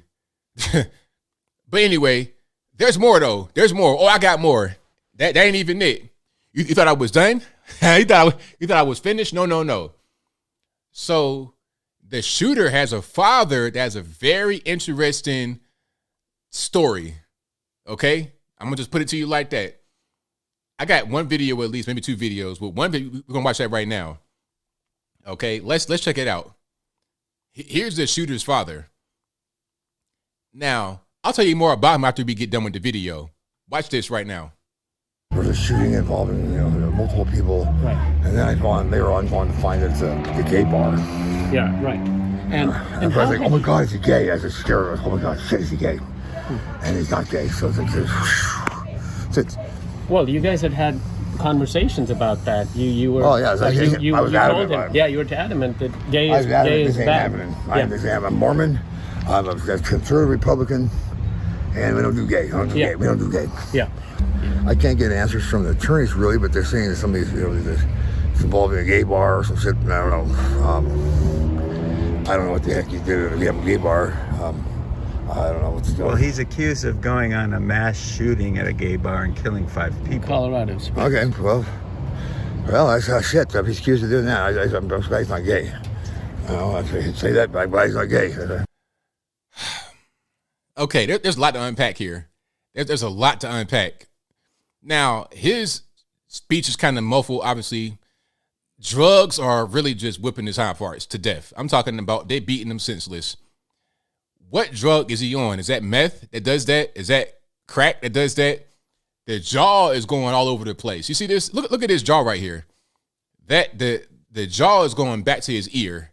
His corner of the mouth is going back to the ear. I've seen that before on crackheads. They go all that action right there. Is that crack? Is that meth? What is going on here? Is it meth? People saying meth. Oh, that ain't liquor. That's not alcohol at all. That's if he's drinking, he's doing more than drinking. He's drinking and drugging at the same time. People saying meth, alcohol, brain damage. Yeah, that can make sense. Meth, no upper teeth, cracked out, meth addict. Heroin, nah. He's too hyper to be heroin. Heroin, he'd be, linked over. But he's all over the place. Now, what he was saying was just trying to figure out if someone's at a gay bar or not. And then just trying to figure out if someone was gay. They're saying that he shot up the club and killed people, but he's worried about the whole gay thing. Now, this guy is a adult entertainer, an adult film star. I don't want to say the P word, the PRON word, but you understand what I'm talking about. I don't know his name, but he's been in some adult entertainment. Now, having said that, and his whole thing about gay. Oh, hopefully he's not gay, is he? Is he going to the gay bar? How much you want to bet that this guy has engaged in some LGBT action himself? How much you want to bet? If you're a crackhead, number one, and you out here in the streets, you do something. You might be doing a few things to get your drug fulfillment. Okay, and you were doing adult films. A lot of these guys that do adult films dip over into the other end to make some more money. If that makes any sense. So how much you want to bet this guy is involved in the LGBT lifestyle and the whole thing about, oh, I'm a Mormon, I'm a Republican, it's all BS. Okay, you're just trying to hide what you do. And for real, ain't no point in hiding because you are a clear drug addict, so just come out and be free. Yeah, I smoke meth, and I have engaged in the LGBTQ LMNOP lifestyle. Okay? Why not just say that? And he probably abused the boy. That's why the boy's so confused. The boy changed his name from something else because he didn't want to be linked to his father. He changed the name like some years ago when he was like 15 or 16, something like that. So he changed his name. He's non-binary, totally confused, shooting the club up. Obviously, something was wrong with him mentally. And maybe this guy has something to do with it, his father. Okay? So, yeah, like I say, I observe people and I can kind of see stuff like that. That guy right there, the drugs whipping him, and his past is tormenting him. Yeah. Oh, was Shooter raised by the mom? Okay, well, that'll do it too. Well, I'm not saying that'll do it totally, but I'm just saying if the shooter was with the mom and then he had any kind of dad interaction, he has nowhere to turn. The mom can only do so much, and if he has a dad he's trying to lean on, and the dad is that kind of person, I mean, it's just too much going on.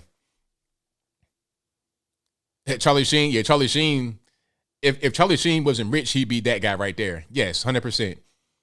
Charlie Sheen was also a dope fiend and engaging in an LGBT lifestyle, allegedly. But if he did not have money, then he'd be looking just like that guy right there.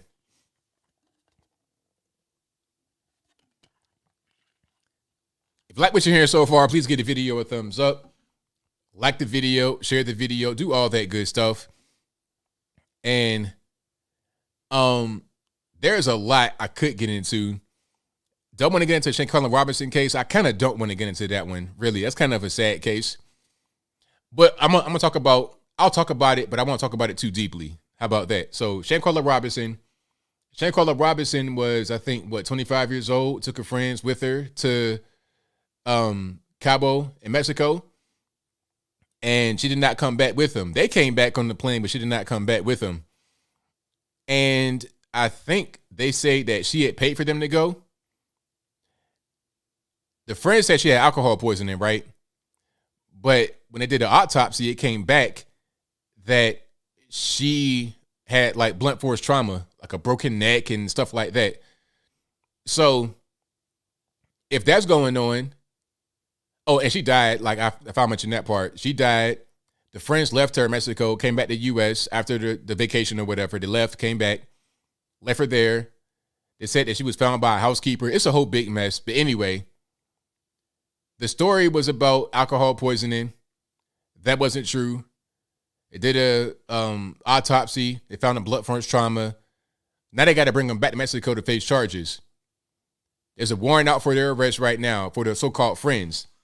And to talk about it just briefly before I move on, watch who you hang out with. If there's any kind of animosity, any kind of arguments, you shouldn't be having friends that you got to always argue with and go back and forth and beef with. That shouldn't be going on at all. That shouldn't be happening. If you got arguments and big blowouts with your friends, is that your friend really? A disagreement here and there, maybe. But full-on arguments or a little bit of envy and jealousy, get away from that. Get away from it. And that's part of the reason why I say, people call me and say, hey, man, you know what? I'm conservative now. I lost friends and family. It's like, so what? So what? It's fine. You know what I mean? Because if you're conservative and that's enough for somebody to not be friends with you anymore, then was it your friend to begin with? A true friend is a true friend. They're going to be with you regardless. I mean, not all the time. If you decide to just start killing people, that's different. But, okay, you conservative now. That's enough for not me. I don't care if you're liberal, conservative. As long as you're just a cool person, I rock with you regardless if you're my friend, for real. But, yeah, that case, you can't bring everybody with you. You can't be everybody's friend. Sometimes you got the childhood friends, old friends that shouldn't be your friend. They can sometimes, but they can't sometimes. And you got to be able to have discernment to understand who could be your friend and who can't be. Because you don't want to be like Shanquella Robinson and you touch on in Mexico. Within 24 hours, you get killed by your so-called friends and they go back home and they leave you right there to die. They don't even care about trying to bring your body back to the States and just leave you. Make up a lie about how you died and all that. It's crazy. But I digress. Be careful who you hang out with. Be very careful. Careful where you go, who you hang out with, all that good stuff. Because you don't want to have anything where you caught yourself in the wrong situation, wrong place, wrong time. And also the Virginia shooting, briefly. Y'all know I'm from that area. Like, that's my neighborhood where the Walmart shooting happened. I'm from that area. Like, I grew up in Portsmouth, Virginia before that. So when I was like 14, I came to Chesapeake. And I came right there to that particular area. that Walmart's on North Battlefield. That's like right in between Greenbrier, Kempsville, and then like Compostela, South Norfolk. It's all like right close to that Walmart. Very busy Walmart. I used to work at the Sam's Club back in the day in 2001 when I was 16. And then I worked at Garden Ridge. That became At Home. So that's all right there. You got the Sam's Club, the At Home, the Dollar Tree, and then Walmart. I used to go up there all the time. I mean, like all the time. I used to work there. I used to shop there. It's a Vietnamese food spot right there. It's a Mongolian barbecue, a Chinese food store. It's a GameStop. Everything is right there in North Battlefield. So I was there all the time. And I recognize some of those names, the people that got killed. I don't know anybody that got killed, but I know people that got killed. You know, it's like a degree of separation.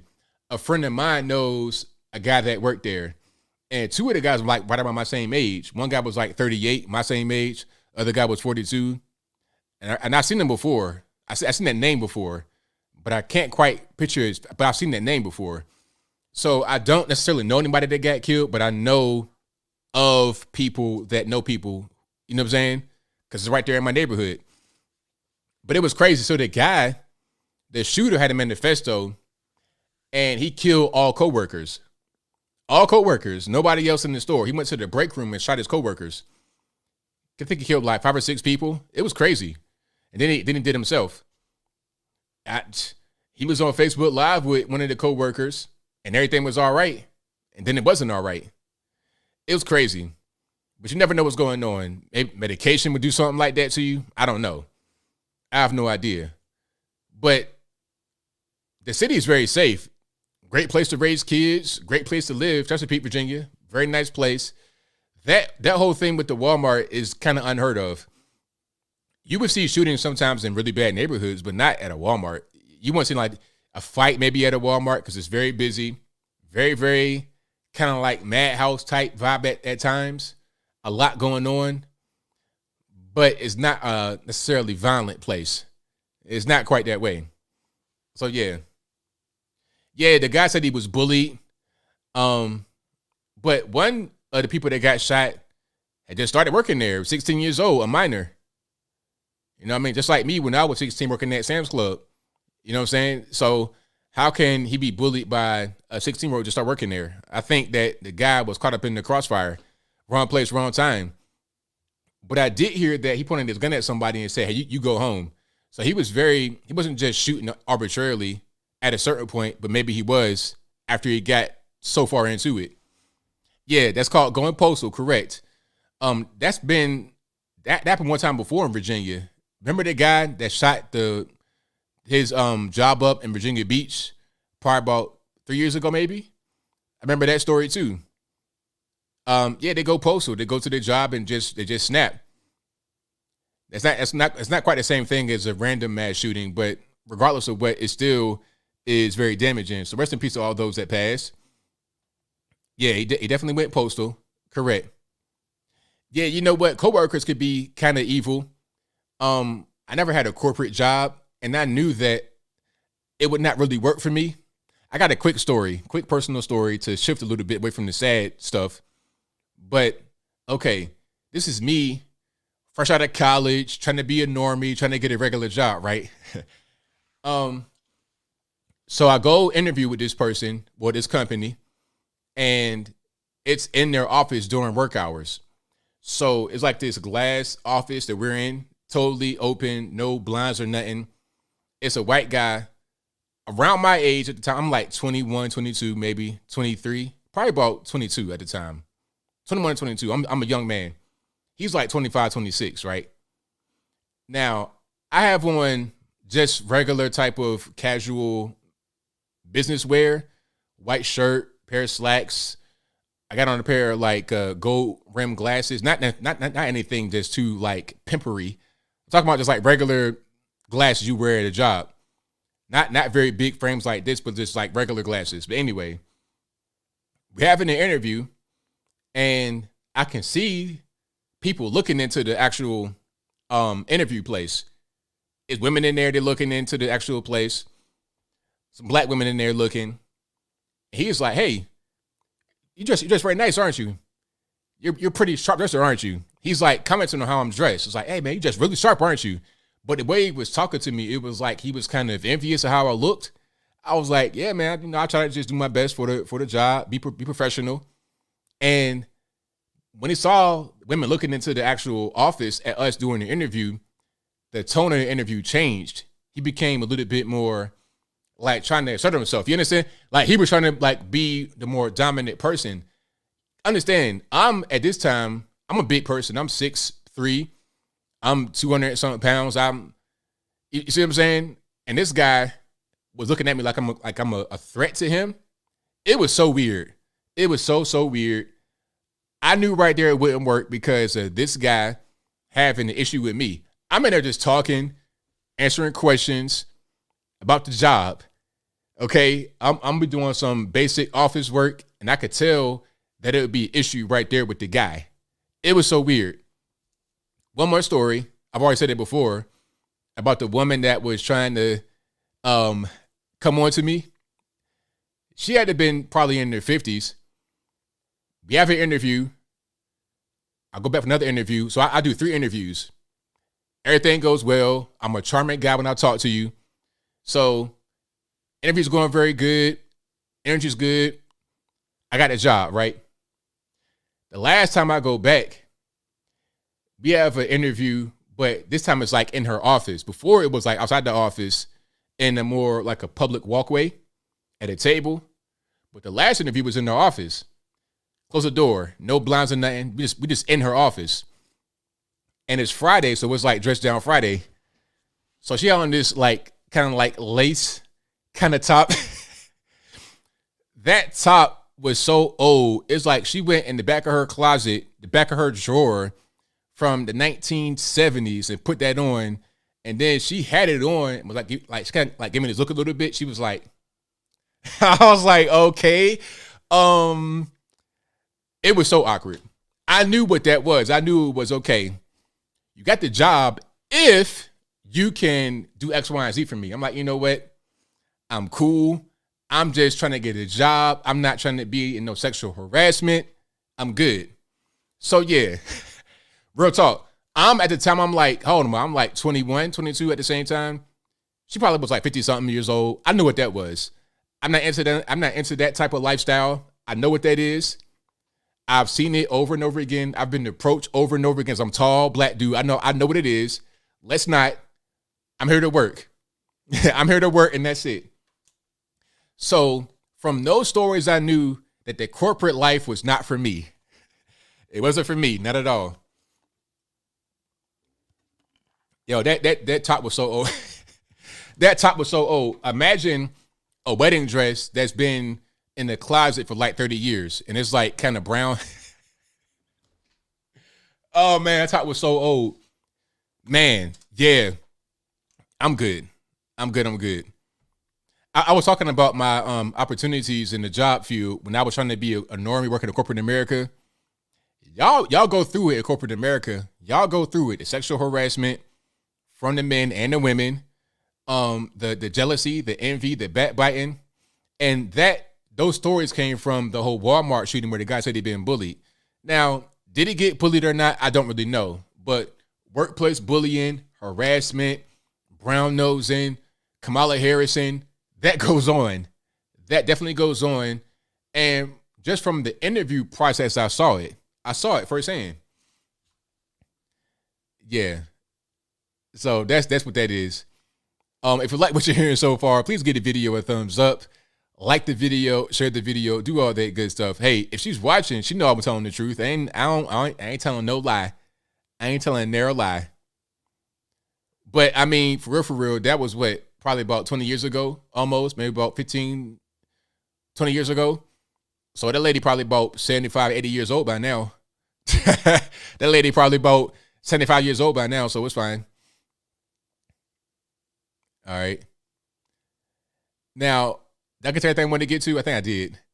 I got to the Walmart, Shanquella Robinson, Jerry Jones, Ye and Trump, Colorado, CBS News, all that good stuff. Man, that thing was so vintage. That top vintage, no, that thing was just super old. crumpled up. It's like, can we at least get that get a little steamer on that jank? I was not really impressed. I knew what was going on right away. I was always a smart person, kind of just aware of my surroundings and what was going on and being able to kind of understand people. So I was a young man, but I knew what was happening. I was like, nah, we're good on that. Let's not let's not do that. Okay, super chats on, was she ugly? She was just, I mean, if I was 70 years old, she'd be okay. But I'm 21, she's like in her 50s. I'm like, nah. You know, okay, you can you can bring my groceries up at the Walmart. You can if I go to DMV, you can take my ticket at the DMV.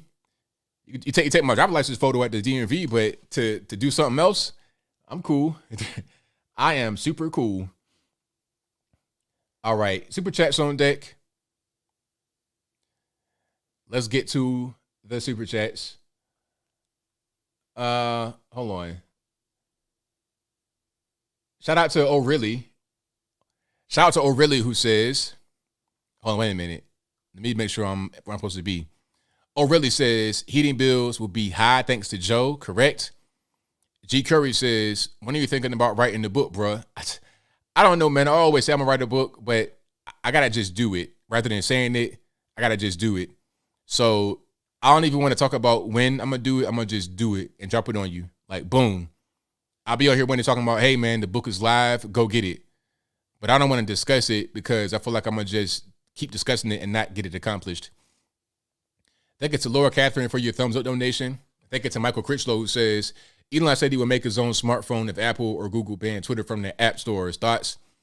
I mean, that's fine if he makes a phone, but how is it going to work? Is it going to be, I mean, you can make a store. Like, there's no point making the phone just for Twitter. All you got to do is get it straight from the website rather than being on the app store. That's easier than a whole new phone. But if the phone is available and it's a good phone, I'll buy it. If it's better than the iPhone and the Android. But the iPhone, the thing about the iPhone is that you're kind of locked into it because people have it. If you want to communicate with people, you want to talk to people, you want to do business sometimes, people don't want to have the green text. It's so weird. We're kind of held hostage by Apple iPhone in America. Although I have a Samsung phone as well for work. If it's a good work phone, I get it. If you could top this Samsung here, if you could top that, then I rock with it. But if not, then I don't see the purpose. Just let us download it from the store, from the website, rather than going through the app store.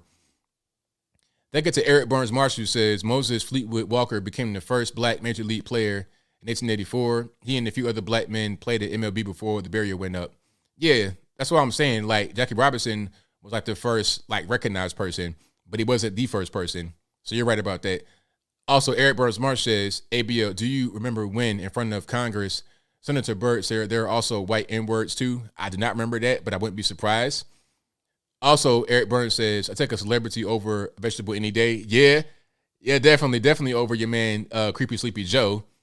Thank you to G Curry for your donation. Thank you to Vicky who says, on the show, Fuentes said he felt embarrassed because Trump did not know who he was and felt was to bring him such a bad publicity. So he was embarrassed that Trump didn't know who he was. Most normals do not know who Nick Fuentes is. Nick Fuentes has a very niche audience on the internet, and that's it. He's not a very well-known person beyond that. He has a big following on the internet, but beyond that, he doesn't. You ask a regular normie voter who Nick Fuentes is, they have no idea. But Donald Trump, they know who Donald Trump is, and Kanye, they know Kanye too, but not Nick Fuentes. Thank you to Joe Brandon who says, hey, ABL, thanks for being you. Thank you for that. Thank you to Brock K MIT who says, why is Chesapeake shooting just being forgotten by the media? They don't fit the narrative. The narrative is white guy, AR-15. That's the whole narrative they want to push. But since that's not the case, then they don't want to talk about that anymore. Thanks to my man, Coach 99, who says, I'm going to be very blunt. 99% of Kanye's problems are caused by Kanye. All he has to do is make music or design and sell clothes. His personal decisions are what drag him down. He needs a life coach. Yeah, you know, guys like Kanye become so rich that they don't want to have anybody around them that speaks negatively about what they're doing. They have yes men around them. So whatever he does is not going to get checked because there's somebody doing. There's no checker there. That's what it is, man. He could get a life coach, but he's going to pay the life coach. So automatically, there's going to be an incentive for the life coach to do well. Meaning, tell Kanye whatever Kanye wants to hear, or you're going to get fired and not get that big Kanye West check. It's so messed up. He's in the prison of his own making because he refuses to open up and accept proper criticism. It's kind of sad, honestly, but he still has flashes of greatness. That gets a Hollow Boy for Life who says, LMAO, I could just hear the old 70s prime music at the last interview. Bow chicka wow wow. Exactly. Exactly. Green Spring says, ABL, do you know if Andy Fox from Wavy TV 10? Yeah, no, I don't know about Andy Fox. Yeah, I grew up on Andy Fox. Good old Andy and Bruce Rader, Tom Shad, the whole team. Yeah, Alveda Yule, when she was on there, I think she was on Wavy TV 10. Yeah, that's the guy though. Andy Fox, hilarious person. He got caught up in some drinking, but I say forgive him. Nobody got hurt in a situation if I'm not mistaken. Forgive him. He's a human being. Yeah, big Andy Fox fan. Hilarious person. Actually, he should be like a national figure, not just, Virginia locally. He should be a national figure. Andy Fox. Matter of fact, let's see if I can find the Andy Fox clip right quick for you guys who do not know who he is. Let me see. Oh, yeah. Road Rebels. Wow. This is an old one right here. Hold on. Let me see if I can see this right here. Drunk some, but obviously the investigation going to be going on for a while. I'm here right now with my colleague, Andy Fox. He obviously has covered Virginia Beach for a long time. And Andy, have you ever seen anything like this? Never. I've always said we've been blessed so far not to have active shooter situations like this. I was listening to you talking about employees. And that was back and the last time where somebody went and shot up their workplace in Virginia Beach. That was like 3 years ago. So that's Andy Fox right there. 86, he's been covering the news. So my whole life, really, since I've been a little boy, he's been in Virginia. Hold on. Here's some stuff about Road Rebels right here. 95. Well, we see the good, the bad, and the ugly. We don't know what we're going to see. You'll see it when we see it. We don't know who we're going to meet. We don't know what we're going to see. We don't know the crashes we're going to see. But I'll tell you what, it's going to be a great ride. So climb aboard. Primetime Road Rebels, 24-hour ride coming up right now. Andy Fox, you got to just watch him all the time. He's a treasure to Virginia for sure. Jay Leno, Newt Gingrich. Yeah, he has that face. I'm telling you, he could be on national TV. He'd be a hit for sure. For sure. My man, that's my favorite news person from Virginia, Andy Fox. All right, thank you to Team Numbnut. I can't read your name, man. I've got little kids watching. Team Numb, how about that? Who says, AB, I love your content. Keep fighting the good fight. First Amendment and Second Amendment for the win. Peace. Thank you for that, man. Appreciate you. All right. We have calls to get to here. Yeah, Alex Stein. He reminds me kind of Alex Stein a little bit. We finna Alex Stein as well.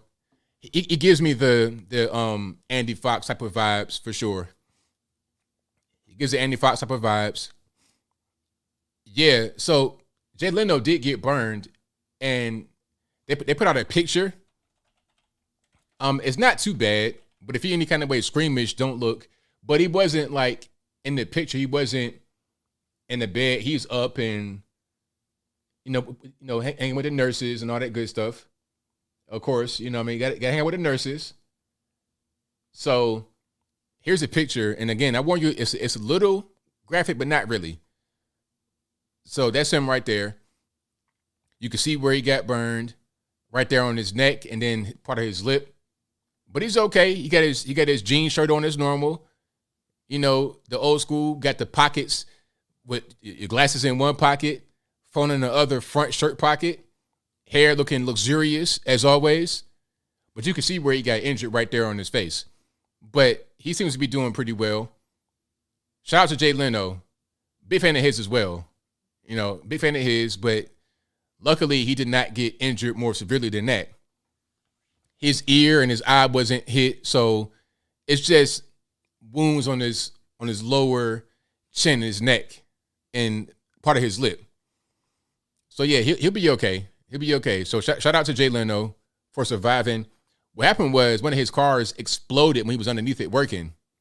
So when it exploded, he had like kind of like shield himself and prevent, you know, from getting the rest of his body damaged. He's alive, exactly. That's the main thing. He's alive. He's living. He just got burned, a little bit of burn damage, but he'll be okay. So yeah, shout out to the nurses too. They you know, they got to get in the picture, of course. All right. But we got calls to get to. The number to call is 434-658-1220. Again, 434-658-1220. And there's also an email for Skype if you want to be right here in the bottom left-hand corner of the screen. That'll be in the box. If it doesn't work right, don't blame me. Blame the white man because it's not my fault. And let's go ahead and get it rocking and rolling. Again, the number to call, 434-658-1220. All right. 918, you're on the line. Who am I speaking to? Hey, what's up, baby? Baby Scott from Oklahoma. How you doing, buddy? It's all good, man. What's happening? Hey, it's good. It's all good, man. Just enjoying this nice climate-changing weather. You know? Right. That's what it's all about, yeah. Yeah, I mean, a great show as always. I hope you had a good Thanksgiving. I love that CBS finally reported the story on Hunter Biden's laptop. I mean, it only took him 2 years to do that. Yeah, only 2 years. No big deal, right? Yeah, exactly. Yeah, they finally did it. Yeah, they finally did it. But the one thing I did want to talk about was Joe Biden's climate reparations. Have you heard about that? I've not heard about that. It's not being reported. I saw it on, I think it was on Gutfeld? Was it 5 on Fox a few days ago? Oh yeah, Joe Biden and his administration are going to pay billions of dollars to poor countries because we've been messing up their weather because we're such big polluters. Yeah. Wow. And you know who else is on that list? Who's that? China. Ah. Yeah. Interesting. Yeah, so we're going to be paying billions of dollars to poor countries and be like, hey, we're sorry, we're polluting the world, you know. And even though we're not the biggest polluters, China is. Man, dude, I can't tell you.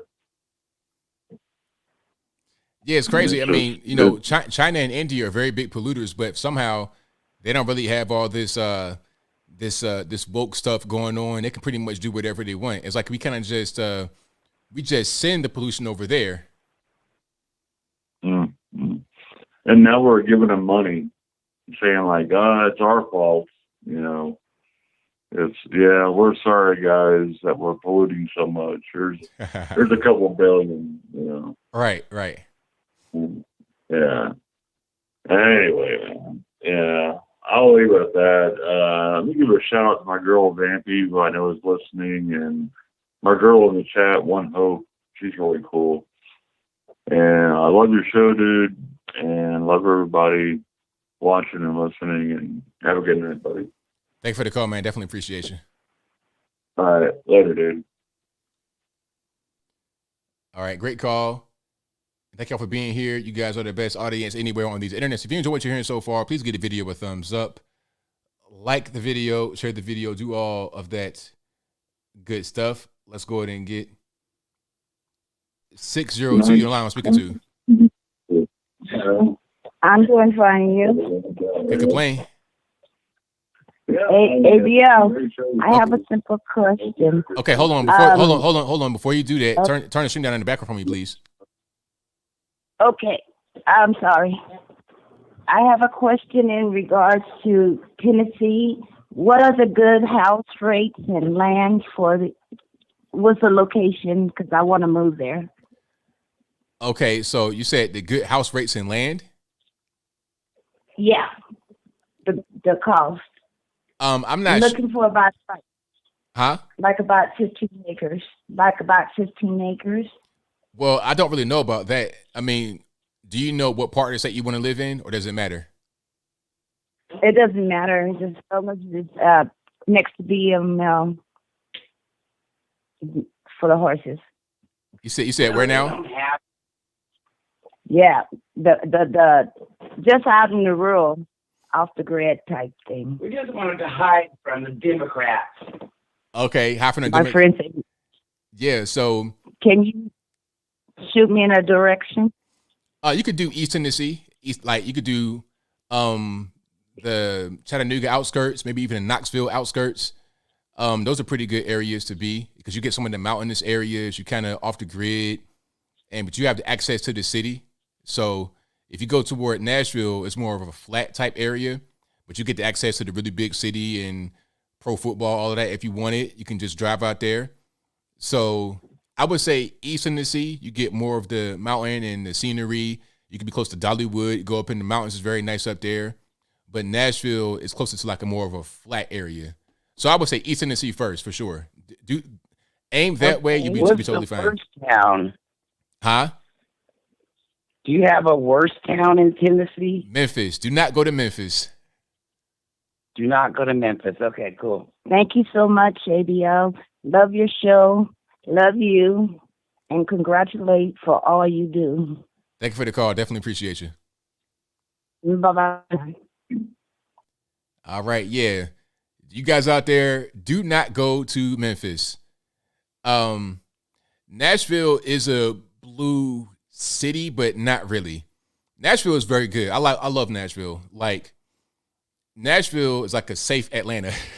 For real, seriously. It's blue, but you're not really gonna feel it because it's surrounded by red. Like literally surrounded by red. It's not quite like blue. It's more of a red place.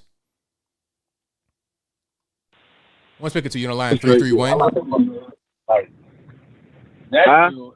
Can you hear me? Hello. This ABL line? You're on live right now. Turn your screen on the background for me, boss. Oh, my bad. Hey, man. ABL, can you hear me? I hear you well. Okay, man. Hey, look. Hey, bro. I appreciate your show, man. I love what you're doing. And I think us as Americans, we got to stop voting for free stuff and we got to vote for freedom. And the Democrats only offer us free stuff. And the American people, they don't realize that it comes at the expense of their freedom. And, yeah, I've been realizing a whole lot of that over the past year or so. And, yeah, it's been super noticeable in my opinion. How do you feel about that? About what specifically? About freedom rather than free stuff? About Americans in general voting for free stuff over freedom. Do you think that that's part of it, or do you think I'm just kind of going out of there on a limb? No, I think you're right about that. I think that definitely plays into it because people just, they think they can get something out of something for nothing. Basically, it's like, okay, I'm gonna vote, and then I'm gonna just get free things rather than going out there and being able to work for what you have and cherishing it that way. I think that's 100% the case. And you know what? I think that's how they're easily sliding their way into making us a socialist country. Yeah, for sure. I think that's what they're doing, man. That's just my opinion, bro. But look, I love your show, man. My wife put me on your show. I'm happy to be on your show, man. Yeah, so I mean, keep doing what you're doing. Thank you for the call, man. I appreciate you. All right, bro. All right, shout out to the caller. Great call. Yeah, that was a good one. Free stuff over freedom is what they want. 360, you're on the line. Who am I speaking to? Hey, this is Vince. How's it going? It's all good, man. What's happening? How's it going, Anthony? It's all good. Hey, so I had a couple questions for you. I live up here in Western Washington, and I live kind of in a spot where basically I'm in between, the Seattle area and Bellingham area / the Canadian border. And my thoughts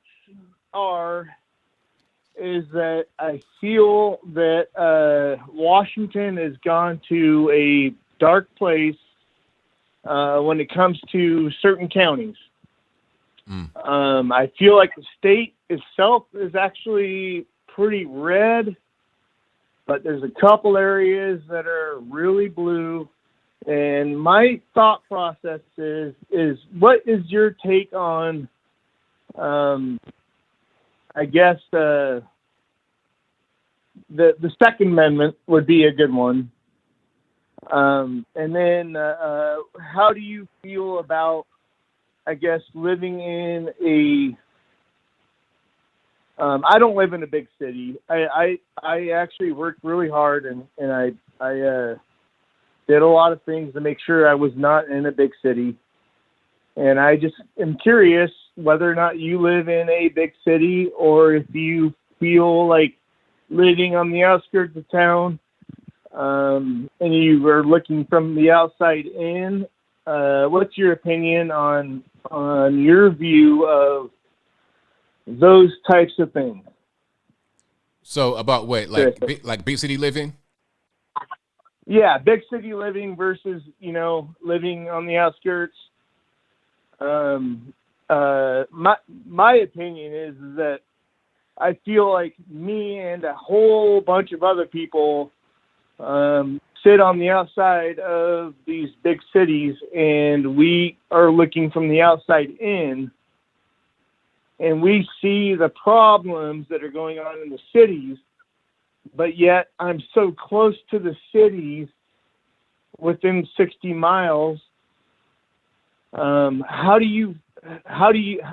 is your opinion, and how can we help maybe change the views of being on the outside? I like duck hunting. I like to actually hunt for my food. I see the point of hunting for food. But there's a lot of people out there that don't get the chance to do that. How do you view that? I mean, I think it's cool to have that option to be able to go hunting and fishing, whatever you want to do. But people, they need to have that type of upbringing. So they had to kind of grow up enjoying it. I think we need to have more like 4-H and Boy Scouts, Girl Scouts, stuff like that to get people involved in that type of living rather than just concrete jungle city living where they don't ever experience anything like that. So when they get to be 25 years old, they can't change the tire. They're not really, they don't have those skills. You got to have those skills early. So I think that can be done even in a city environment, especially like somewhere like, Pacific Northwest. You should be able to go a little bit outside of the city and do stuff like that if you're living right in the middle of it. Yeah, well, Anthony, I'm telling you, I've been watching your content for quite a while now, and what I think the question is where is the disconnect? Where can we actually come together from an outside point of view, I guess, to help bring people that do not understand, I guess, the outside of the city life jungle to understand what it's like to live on the outskirts or, further out and have to get your own food or have to rely on your own survival. I mean, like I said, you got to get people from. How do we bring that together? I guess the question is how do we help each other without raising arms, I guess, because a lot of people inside the city seem to think that we're just out here just being weirdos and whatnot, you know. Yeah, but the truth is, I think we're just average, normal people. You know what I mean? Right. Now I got you. Yeah, man. So like I was saying, you got to get people from an early age to really be interested in it because, you know, the old saying goes, can teach an old dog new tricks. When somebody's already an adult, it's kind of hard to really have them think differently about something like that, about survival skills, hunting, fishing, and whatnot. So get them when they're young and just have more organizations like that, more things for kids to be involved with, after school programs, things of that nature. So it's not only just about the technology, it's about some hard skills as well, not just soft skills. Thank you for the call, man. Definitely appreciate you. Yeah, thank you. All right, shout out to the caller. Yeah, man, get kids more involved at an early age. That's what you got to do, man. You trying to get one of these soy latte sippers to be involved in hunting, it ain't really going to work out too well for you. All right. 812, you on the line. Who am I speaking to? Hi, ABL. It's Winnie. How are you today, sir? It's all good. What's happening? Oh, not much. Did you have a good Thanksgiving? Oh yeah, everything was good. Just got some time to relax and rest, so it was good. Good. R&R. There you go. Well, I did watch that documentary, Died Suddenly. And I just want to say everybody should take the hour and a half out of your day and just watch it when you have time. Very insightful. Stuff that you're not going to get from, obviously on mainstream. So I just wanted to share that with everybody. Yeah, I've heard that quite a bit. It's gotten rave reviews. I've not seen it yet, but I will watch it for sure. You said, hey, go check it out. I'm definitely going to do it. It is on YouTube too. By the way. Cool. Oh, really? Not just on Rumble. I'm surprised. Yeah, it's on. I'm very surprised because something like that would normally. Yeah. Yeah. No. I honestly, I was shocked. I was thinking that I was going to have to buy it, how like 2,000 Mules and then, there's been a couple other ones that you've had to buy. Oh, like Uncle Tom Part 2. That was phenomenal, by the way. Thank you. But no, it was on YouTube. And I was like, okay, I wonder how long it's going to be up. Who knows? But it is up there right now. So I suggest everybody should go check it out. Oh, definitely. Sure. We'll do. All right. Well, I will let you get back to your calls. I just wanted to share that with everybody, and I hope everybody has a good night. Thank you for the call. Definitely appreciate you. Thank you. You too. Okay, so the movie she's talking about was called Died Suddenly. Now, I was showing that. Well, I didn't show the actual movie. I was showing like a movie poster of it. I'll put it up one more time. So Died Suddenly is about the vax and the injuries that have happened as a result of the vax. Okay, I'll put it up in a minute. We get to the next call. 860, you're on the line. Who am I speaking to? Hey, ABL, it's FNA Ranger Xbox, buddy. All righty, man. What's going on? I just want to talk to you a little bit about that FTX scam. Oh, yeah. Right, us of our tax dollars. Right. Anyhow, do you know who his parents are? Yeah, I've looked into them. I think his father worked at MIT. Stanford. Law professors. Okay, his mom is a law professor, right? Well, yeah, one of them works at Stanford as a law professor, and they just spent $181 million buying some sort of real estate complex down there in the Bahamas. Isn't that special? Yeah, I think the young guy took out like $300 million in cash, like $300 million in cash just for himself, and then they put another $100-something million into the real estate. Like they siphoned millions of dollars out of this whole thing. And the investors, I don't know how they're going to get their money back. I don't really see it happening. They're not going to get their money back. This was started by academia and our politicians because those professors have deep ties to Pocahontas there in Massachusetts. So Elizabeth Warren and So Ukraine was investing lots of money into FTX to give to the Democratic and Mitch McConnell, my favorite rhino Republican. And that's what he used that money for, because he was directed by the Democrats on who to support and who not to support. And that's why he went against Trump during the midterms. Okay, I see. Now, you ready for the icing on the cake? All right, let's hear it. On your computer right now, type in Linda P. Fried or Freed. See what comes up. So You're gonna love this. That's his mom. So what am I looking for exactly? No. His aunt. Oh. She's an epidemiologist attached to the World Economic Forum and another high-level college professor. She's 71 years old. Linda P. Freed. Fried, Freed, whatever. Yeah. Yeah, it's funny how that all ties together, ain't it? Oh, hold on. She also is a columnist for MSNBC. There you go. Because I searched her name, and then I get columns that come up on on the website. It has her name on it. There you go. It's amazing how all that works, isn't it? Yeah, it is. It's funny. Yeah, we're being scammed big time. They're stealing our wealth away, and I, for the life of me, can't understand how these pick up and see it. That, winter's coming. Yeah, okay, you don't like Trump, but guess what? I don't have to like my paycheck to cash my check on Friday.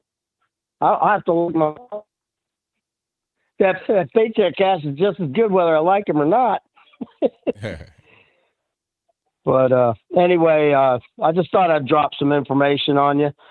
You have a great night, great show. Hope you had a good Thanksgiving. God bless America.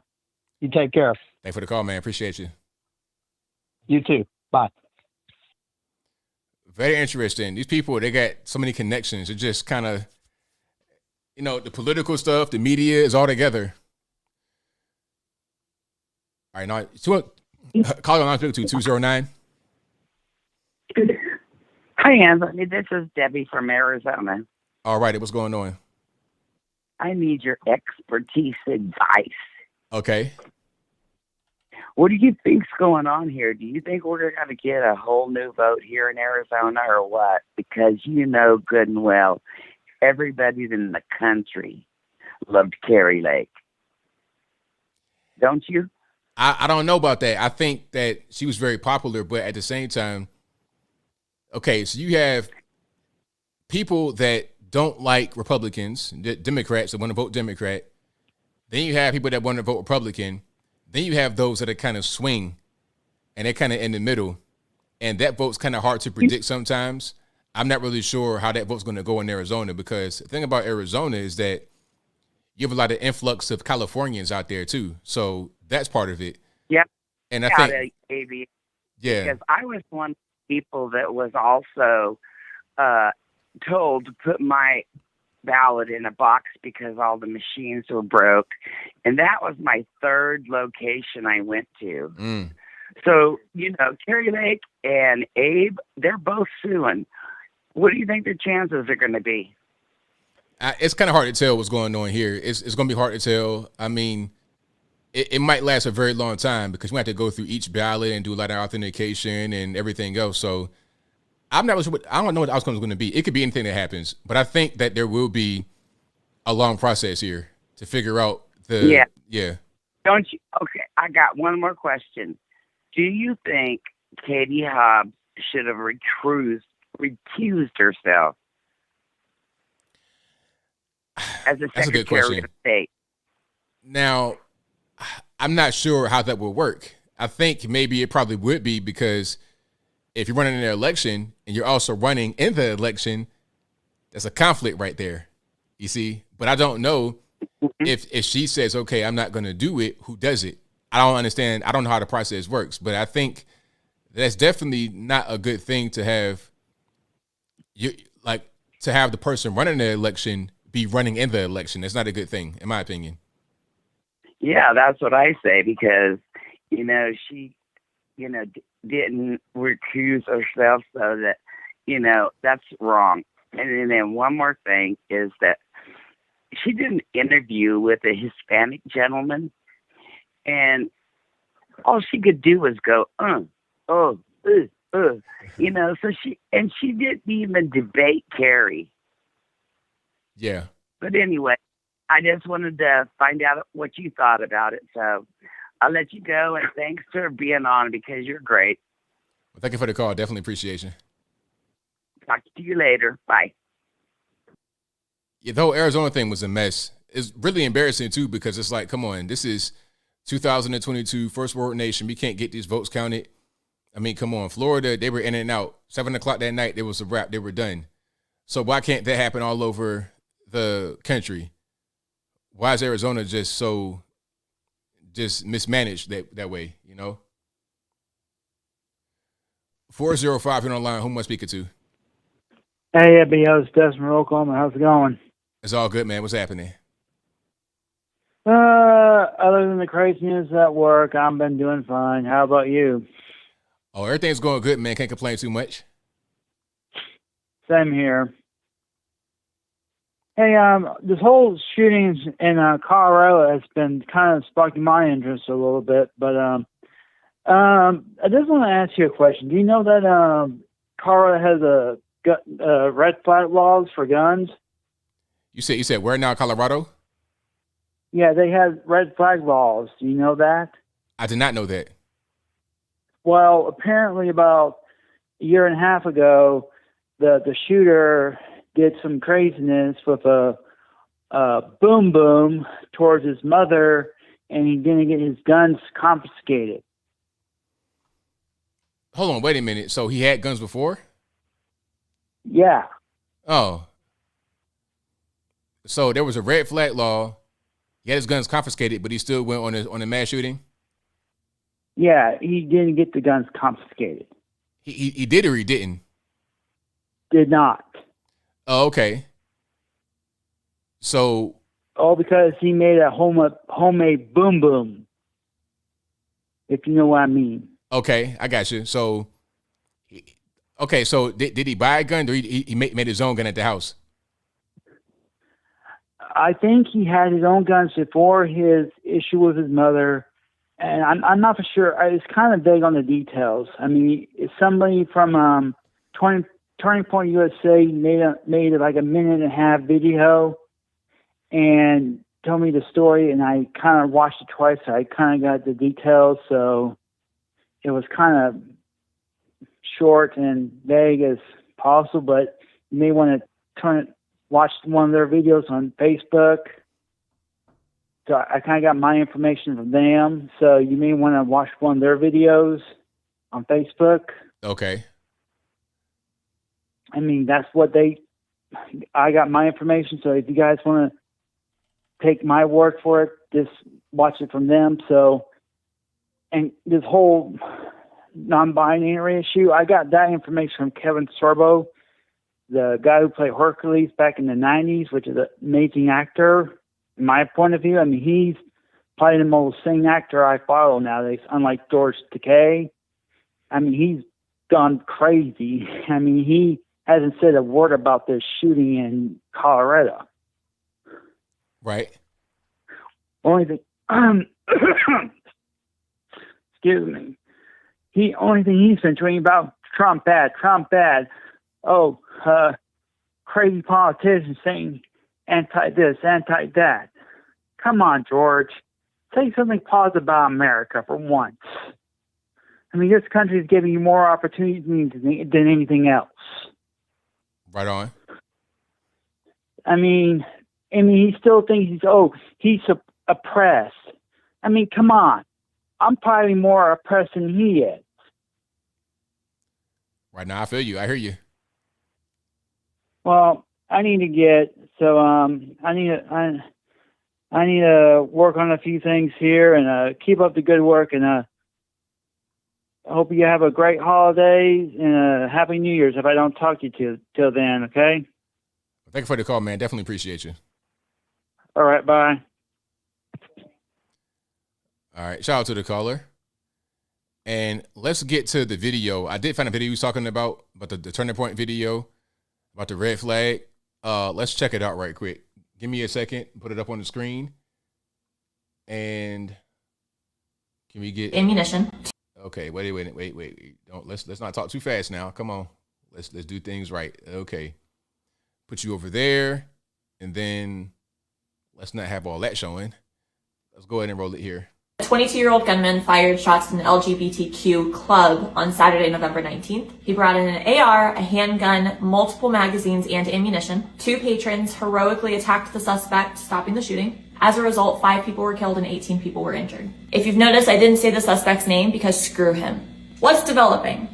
Colorado has red flag laws. However, over a year and a half ago, the suspect was allegedly threatened his mom with a homemade bomb, so much so that his neighborhood had to evacuate and bomb squad had to come.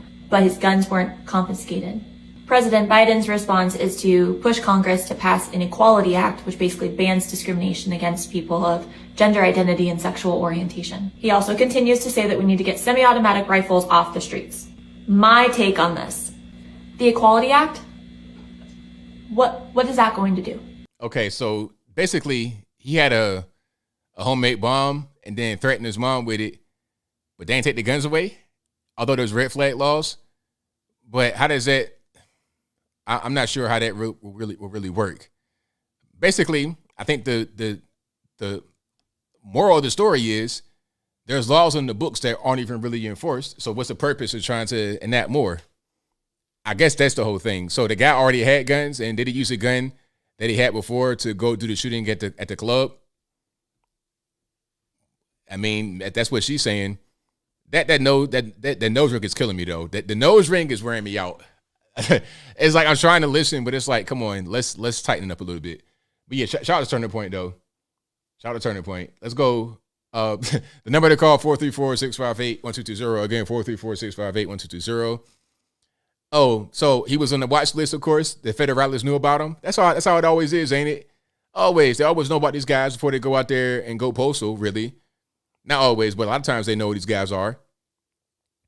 They already been to the house. They already then took him away. They already locked him up. They already then. It's always. Always. So Mike Obie says with red flag laws, a family member has to report. Nobody reported. But it's like, wouldn't that automatically be considered a report if they come to the house? If the police come to the house? I don't know.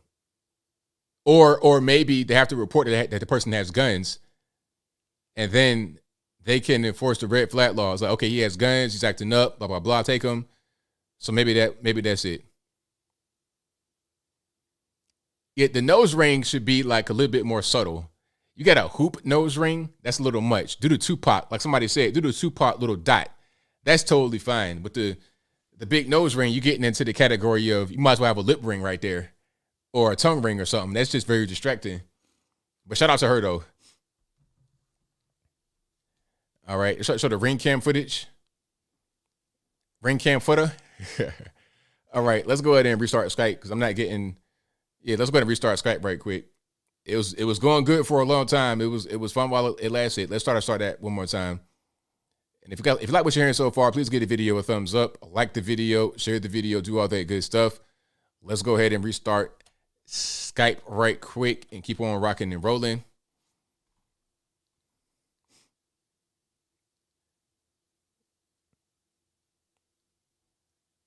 Okay, so they showed the ring can put it to the last interaction. Okay, I see. That's what they did. Livestock wearing nose rings. But yeah, also the septum, you guys see that too? Like that's like the, I don't know. I like the more soft stuff. When it's like kind of big, it's like, all right, what are we doing? Are we going Barnum and Bailey? Are we going to be like in the movie or something in Hollywood? Like what's actually happening here? Are we a video game NPC? What's going on? I don't know what the whole thing about the nose rings is with women. I don't really understand. It's just like fads and fashion, things that men don't really understand. We don't know about. They just do it. It's like whatever. Yeah.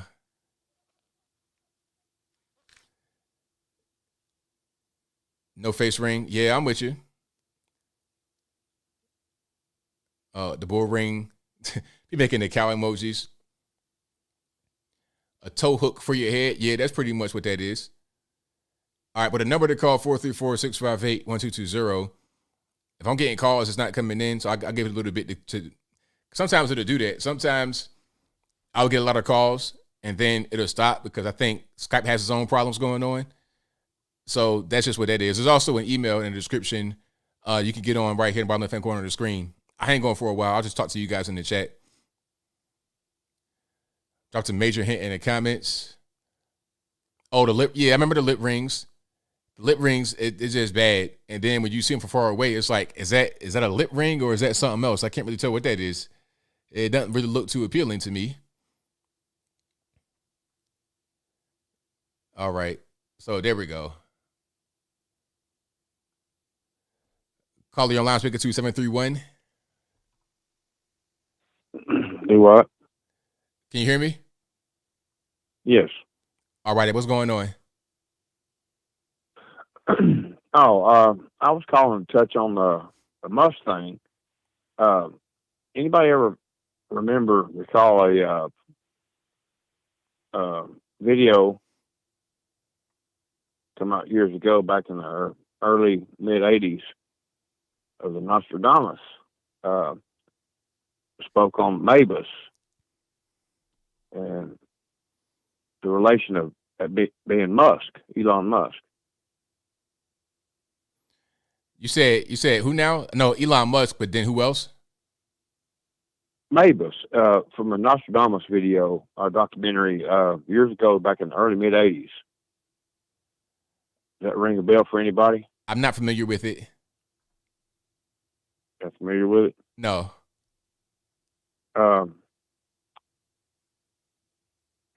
He's supposed to be the third Antichrist. Oh, okay. So is that tied to Elon Musk? Yes. That's what I'm trying to say. That's the closest thing that has ever came to anybody. People's trying to relate to, like, match Obama and Bush together to create that, but it don't connect. You got, in the Nostradamus videos, he always referred to Hitler as Hister. And Musk is the one that's coming out and seems to be playing both sides of the card. So do you think he's the Antichrist? Quite possible. Okay, so why him specifically and not anyone else? Because there's other guys that kind of fall into that same category of, like you said, playing both sides of the fence. Why Elon Musk specifically? Because he's coming out, he's playing both sides of the card. He's coming out with free speech, but he's also doing this other thing, and now everybody's like, the left is hating on him, and he's fighting both sides of the card. Okay. So what do you think about that, or any of the listeners or callers or whatnot? You'll get some comments in the comments in a while. I mean, me personally, I really don't know. I think there's other guys that do things similar to what Elon Musk is doing. I don't think he's the only one that has had that type of, so I'm not really sure that. No, yeah, I agree. I agree 100%. He's not the only one, but the name Musk versus Mabus, Hitler versus Hitler. Okay. That's the connection I'm making. Okay. Well, I mean, I guess there could be something there. I'm not sure. I really see it myself, but I see your viewpoint. Yeah. It's just something that's got kind of hit home with me years ago, and I watched it a long time ago. Like I said, back in the early mid '80s. It was the Man Who Saw Tomorrow Nostradamus video, documentary, whatever. And he come up with the, which everybody got their Nostradamus thing, you know, every time something happens, you know, he comes out, you know, he predicted that. But this was in the early mid '80s, and he predicted the World Wide Web thing, or said the Earth would be covered with a spider web, or whatever, before the internet was actually a thing.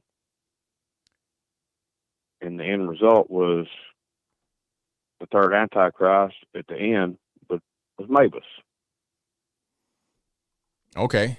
Well, it's very interesting, man. But thank you for your call. I definitely appreciate you. I appreciate you. All right. Shout out to the caller. Call line speaking to 757. Yeah, Mr. Logan, Chesapeake Bob here. How you doing? It's all good, man. What's happening? I'm just sitting around letting you know that I'm still alive. I was not in Walmart this week. Very good. I'm glad. Yeah. Hey, I got a question. Have you ever had a deep fried turkey? A deep fried turkey, yeah.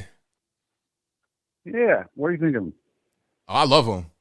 They're amazing. I wouldn't do it myself because it's a little dangerous, but if I can get one, I love it. I'm just letting the rest of your audience know that if they've never had a deep fried turkey in their life, they need to go get one, because I personally do deep fried turkey for Thanksgiving and Christmas every year, have for the last 25 years. So do you put them in the fryer with the oil and everything outside? Yeah, absolutely outside. Either that or in my garage. Right. Yeah, it's about, and here's the secret. You got to use peanut oil, not vegetable oil. Anyhow, as you know, we've had a rather eventful week here in Chesapeake. But I actually kind of blame Walmart on this a little bit. And this is some information that's filtered through the local news and may have not gotten out to the other ones. A little while back, Walmart changed their organizational structure titles. Okay. Mm-hmm. And so this guy went from being a manager, a night stocking manager, and his title became a little more inclusive, and they made him a team leader. Okay. And he actually put out a manifesto that the police have released, Chesapeake Police have released. And he basically says whenever he got a demotion, I don't think they took any pay from him, but his other team members started joking and ribbing on him about this. And he just kind of tripped off the line. Now, I'm in no way saying that he is not responsible for this. Okay. Right. Yeah. But I think part of the woke culture is starting to slip in the Walmart's organization. So I don't hold them blameless. Yeah, I see where you're coming from with that, definitely. Because when you talk about your employee morale, that means a lot. Not just to prevent any kind of violence or anything, but also just to keep things going the way they should go, keep work going the way they should go, keep your employees happy. So that could be part of it. That's true. Absolutely. I agree with that. As a good leader, and I was a leader for a long time, and I still consider myself somewhat of a leader. Your morale of your people is one of the utmost important things you can have. But if he perceived that he had been demoted, he could take that personally. He obviously did take this very personally. And he went and actually bought that pistol and those rounds that morning. Mm. So he went in there with the intent of, I don't know, justifying himself, I guess. But yeah, that's some information that hasn't really gotten out. So yes, this man is absolutely guilty of killing these people. But I don't think that I think Walmart probably had sort of like a military chain of command. Most big companies do. And then they tried to bring in some woke ideology and say, okay, we're going to rename some of these positions to make people feel more inclusive. I don't take, he's 100% guilty of what he did, but I think that organizational change that they just recently made, and I don't work at Walmart, but I've heard about it, probably brought about some of this. Yeah. I just didn't know if you were aware of that. No, I didn't know about that at all. I didn't know about that, but that does make sense. I mean, he had worked there for I think 10 years and had started, as a stalker, and worked his way up the chain of command to become the manager. And then they mid sentence flipped the game on him. And some people are not very strong mentally. Can't handle it. Right. So anyhow, I wanted to just call in and let you know about that little information that you will not hear anywhere else. Right. Of course, I've not heard it yet until right now. My first time hearing it right now today. So you're correct. All right, sir. You have a good night. Thanks for taking the call. Thanks for the call, man. Appreciate it. Bye. Yeah, I didn't hear about that part. But what I also heard was that there was other threats, like at a Target right around the corner. They were threatening, like it was a I don't know, I think like a bomb threat or something. Like somebody had a book bag on, and people got really afraid after that. So it was a mess. Like that whole day, a couple of days after that, it was a mess out there in Chesapeake, because that's not something that you would normally see. That wouldn't normally happen out there in that particular part of the area.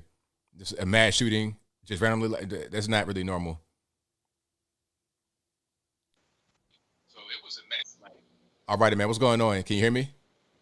Yeah, Anthony. Hey, it's Tyler. How you been, brother? It's all good, man. What's happening? Hey, I was thinking on what jailhouse, what do you suppose they're going to send that non-binary they-them shooter there in Colorado? Where will he go? Oh, he's going straight. Serve his time, man. He's going straight to the men's prison. They're not going to let that man go to the women's prison because it's a political thing. They don't really believe in the whole non-binary thing when it doesn't really fit the narrative. He's going straight to the men's penitentiary immediately. Man, I was thinking if I ever go back to jail, man, I might roll that thing out next time. Get in there with the ladies, you know what I mean? Right. Wouldn't be so bad. Be like Brittany Griner. I know she's. That's another story. Right. Yeah, it might be a little different. She got there doing hard labor. Yeah, I don't. The story she's telling her wife might not be. You know what I mean? Anyways, but yeah, I was just wondering if they was going to keep denying this person's truth or how that would work. Because I was thinking about losing the beard and trying that myself. It's going to be tough to work on the voice, but they don't care about. Don't have to change anything. They don't care about that. You've heard Bruce Jenner. You still got the used car salesman voice on Fox News with complete head to toe female attire. So it wouldn't matter, but your voice didn't change. Yeah, that's kind of why I quit messing with Fox. After hearing Hannity call, I can't deal with Fox. Caitlin kind of ruined it for me, but I was going to give some advice. That fellow that called from up there in Sasquatch country in Bellingham, Washington State, man, I would tell him, don't worry about them city people, man. Let them fools waller in their own stupidity. There's the same people that call us white trash, call us rubes and idiots and hillbillies. I've been called a hillbilly and an idiot and white trash my whole life. Man, let them idiots starve while we're out welding our stuff together and dropping trees over the highways to keep them people from coming out to the country. You know what I mean? I know you'll sit and tied up there on Lookout Mountain. You ain't far, about 200 miles north, Anthony. You come find me. You can get some fresh water anytime, bro. Right, you take care and stay American, brother. Will do, man. Absolutely. All right, bro. Stay up. All right, now. Shout out to Tyler. Great call. Yeah, he had a good point. It's like, look, they want to keep calling us rednecks, all that and the third. All right, well, look. You're going to be crying for this redneck to come save you when you done flooded in your house and you got to find somebody with an 18-wheeler, but a pickup truck that got all-wheel drive. You and your Prius, your whatever kind of electric vehicle cannot get you out of that predicament. You're going to need me with the big pickup to come get you. So, all right, keep calling me all this. I'm going to be over here with the water. I'll be over here with the food, and you'll be over there with your electric vehicle submerged in water, and it's going to catch on fire, and it's going to be a wrap for wherever you live. 773 in the line, I'm speaking to. ABL, it's your retired Chicago police officer friend. How you doing? Everything's all right. How about yourself? See, ABL, this is what happens when you miss a couple of shows for the holidays. It turns into the cooking channel and the real estate channel. So I have about $2,100. I'd like to buy 300 acres in a southern state. So if you could hook me up with that, I appreciate it. Oh, that's gonna be a long shot there. You got to stay on point here, ABL. Right. Anyway, I wanted to call and just talk about the, the vaccine. We are in the trials for the vaccine. That's what that was. They rolled that vaccine out, mandated that everybody has it, otherwise you risk your livelihood. You're not able to go into a restaurant in New York City, all those things. And now they're backtracking on that. Meanwhile, healthy people in their 20s and 30s that were 100% healthy are now, not everybody, but many, many people are unexplainably either sick or they are dying suddenly. And, of course, you can't sue Big Pharma for it, and they can backtrack all they want. It doesn't matter. But this is what happens when you just let the left. It's like letting the kids drive the school bus.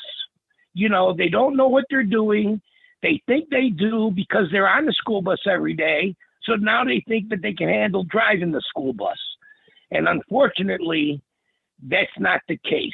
And they're driving us right off the cliff. I'm glad I didn't participate in it and let myself be vaccinated. But here's the thing. Some of my loved ones were vaccinated. People I care about were vaccinated, as everybody else knows people that were vaccinated. Not only that, what happens to, the blood supply? Just like during the AIDS crisis back, 30 years ago, when they realized that, hey, the blood supply has been tainted. Here's the thing. So I get into a car accident. I need a blood transfusion immediately. They have this stored blood, somewhere that somebody gave them, and the vaccine is in there.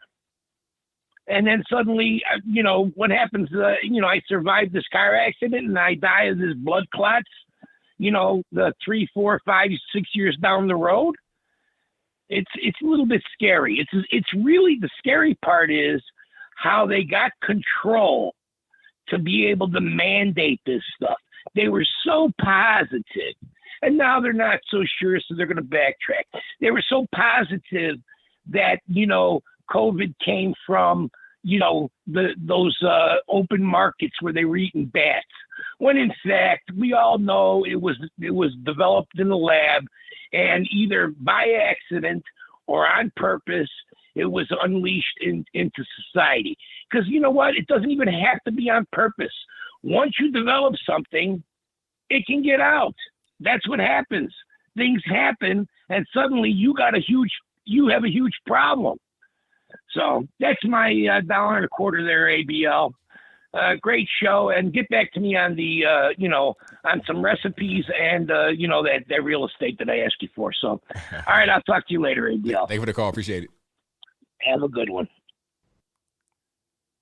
Very well said. Very, very well said. Always a great call. Always a great call. And you guys are fantastic as always.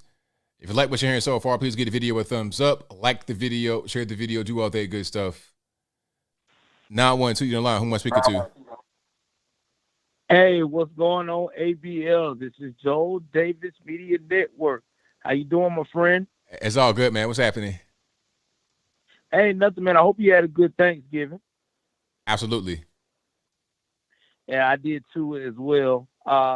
Second thing is we need to link up before the end of the year, man, me, you, and Jericho, so we can give the viewers what they want. They've been blowing my channel up trying to find out when you're going to come back on there. All right. No doubt. Absolutely. But I didn't call for that. I wanted to call to talk about the Walmart shooting. I covered that along with the Shanquella Robinson case. I know that usually, I know you say you don't look at other people's content whenever you're looking at those cases and stuff like that until after the fact.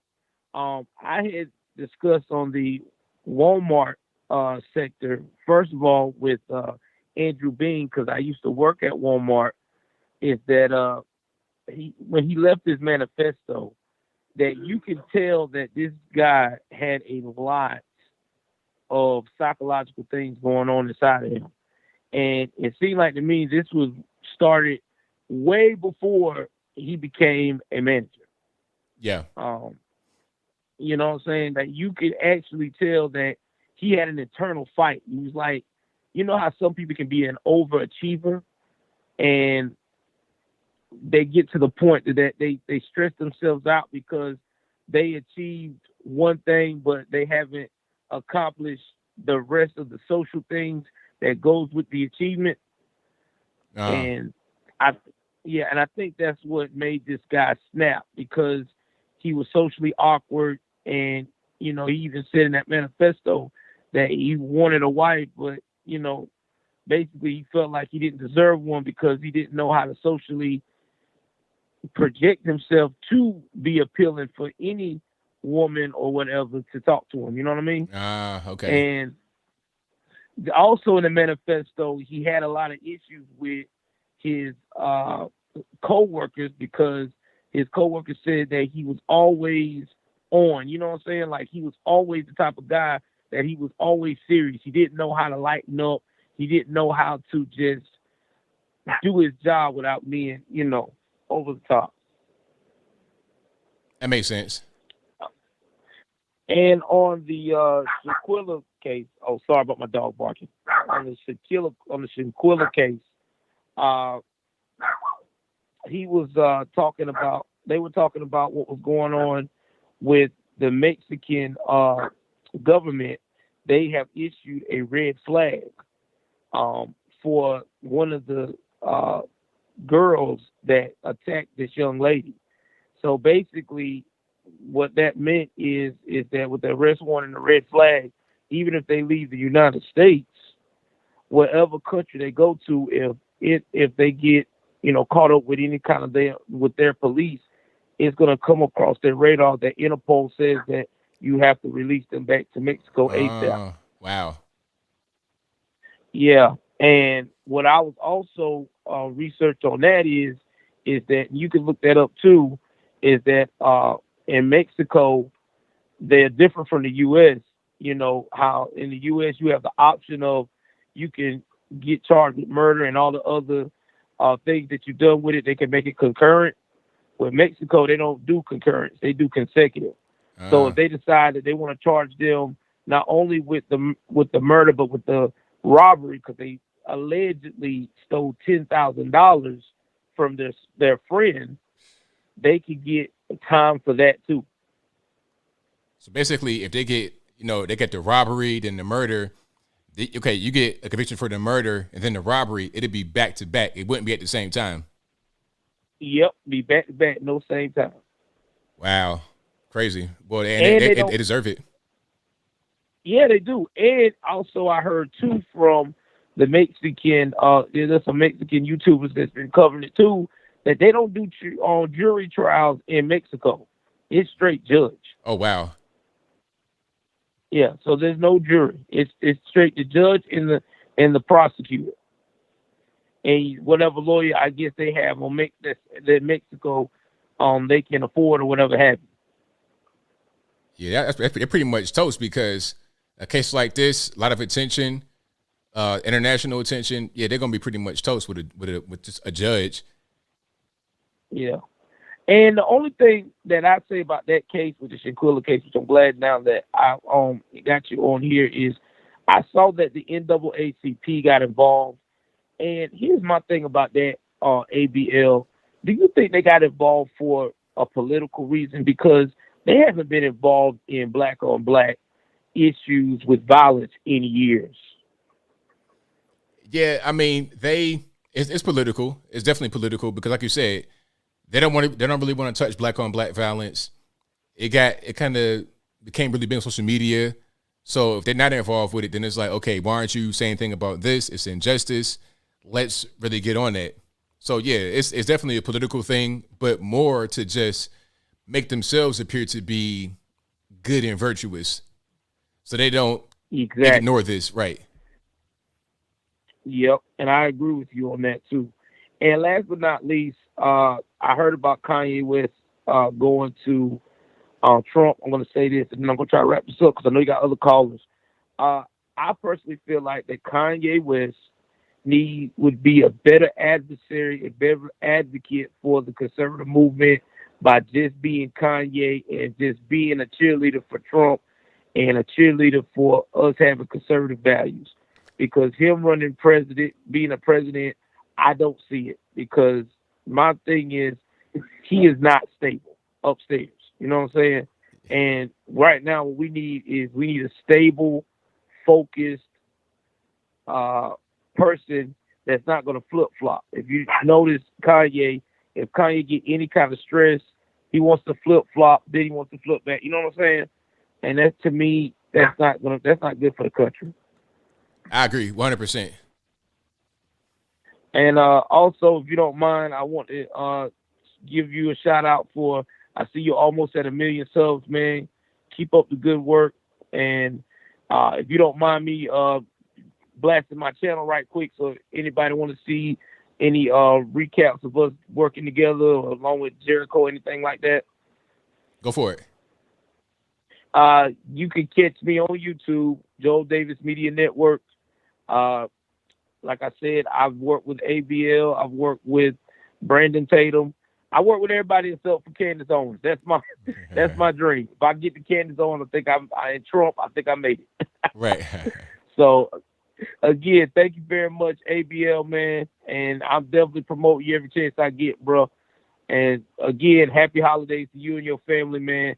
And stay strong and stay giving out that wisdom, brother. Thank you for the call, man. Appreciate you.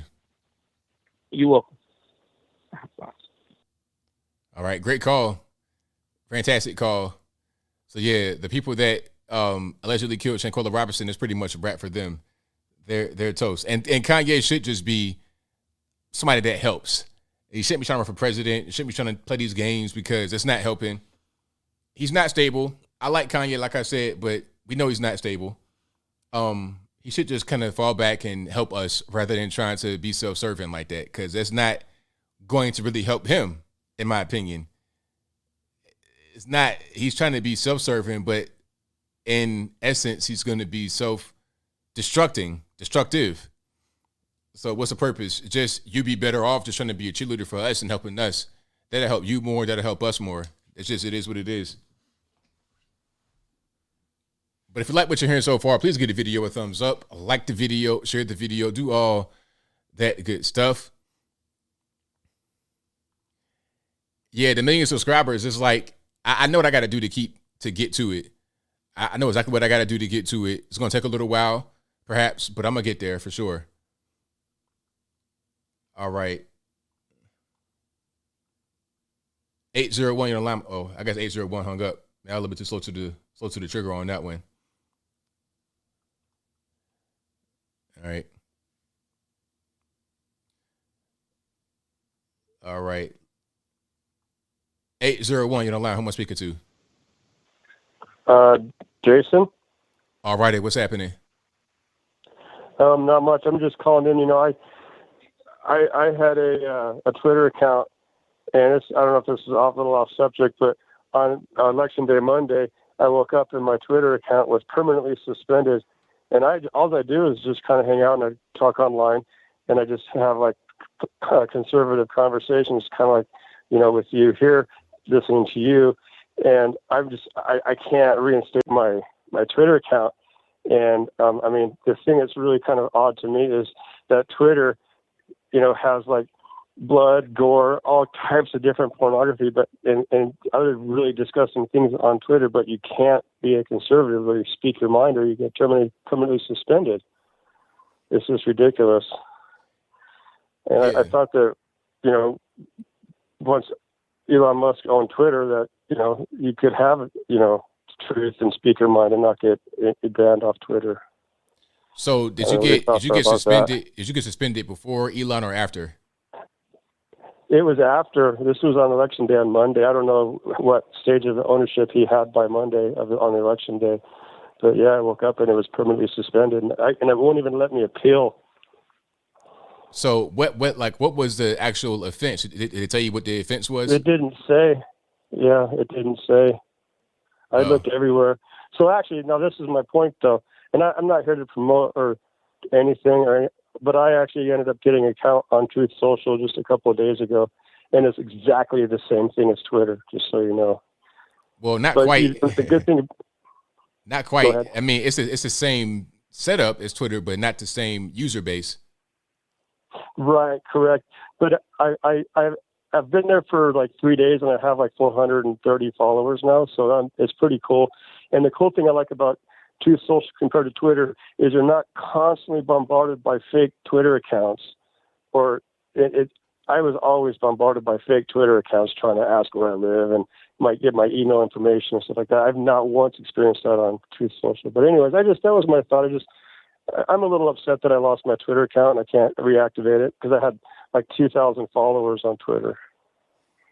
Right on. Hopefully that works out for you, man. Yeah.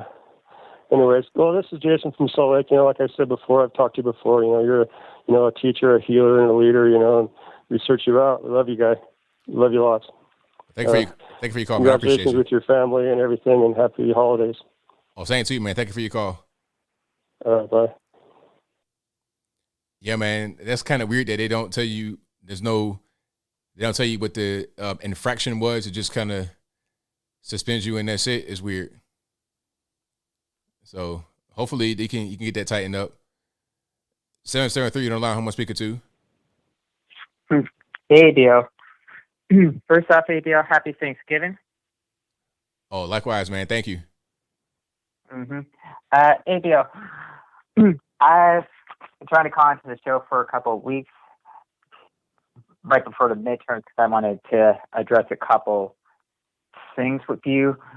But right before the midterms happened, YouTube, for some unknown reason, banned me from the platform.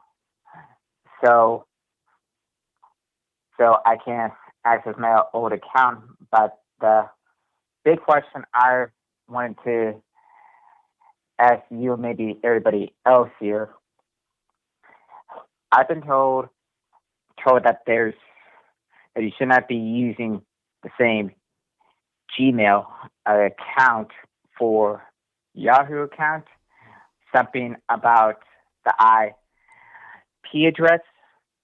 I'd like to know from you if there's any truth to that or any suggestions you might recommend. The same Gmail account for a Yahoo account? Yeah, I don't have. Yeah, I use a Yahoo account for Gmail. I don't understand. So you don't have a Gmail account? No. So you use your Yahoo email and that's it? Yes. Yeah. That's kind of why people were saying can't use the same email account for some reason. I'm not sure I understand, but I think you should always have a different email on different platforms for sure. Maybe you're just having your email go to Gmail from Yahoo. You got a yahoo.com address and you're routing it through Gmail to come up there, but it's just one email address from Yahoo. Yeah, mainly on my phone because that was the main reason to kind of connect to Cricket, I believe. I'm not really understanding. I think, but never mind. In general, it's always good to have more than one email. So yeah, that's probably a good practice. Okay.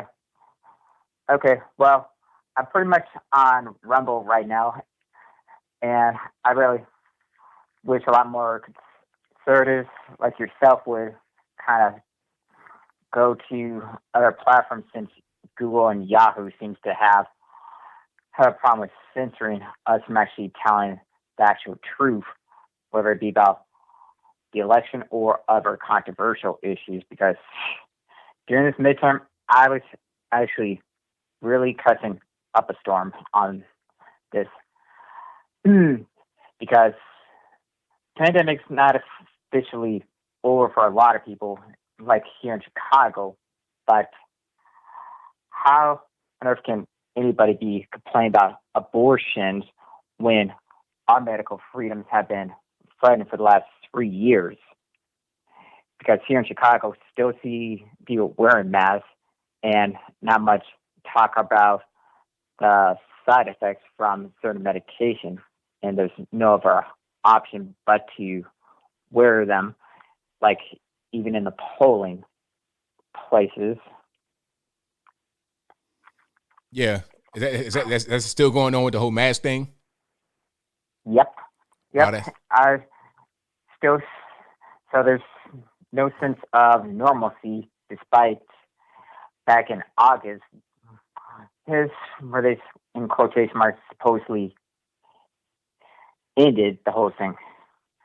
So I really don't believe a single word, and that's kind of created more division among me and my father, which is a never issue altogether.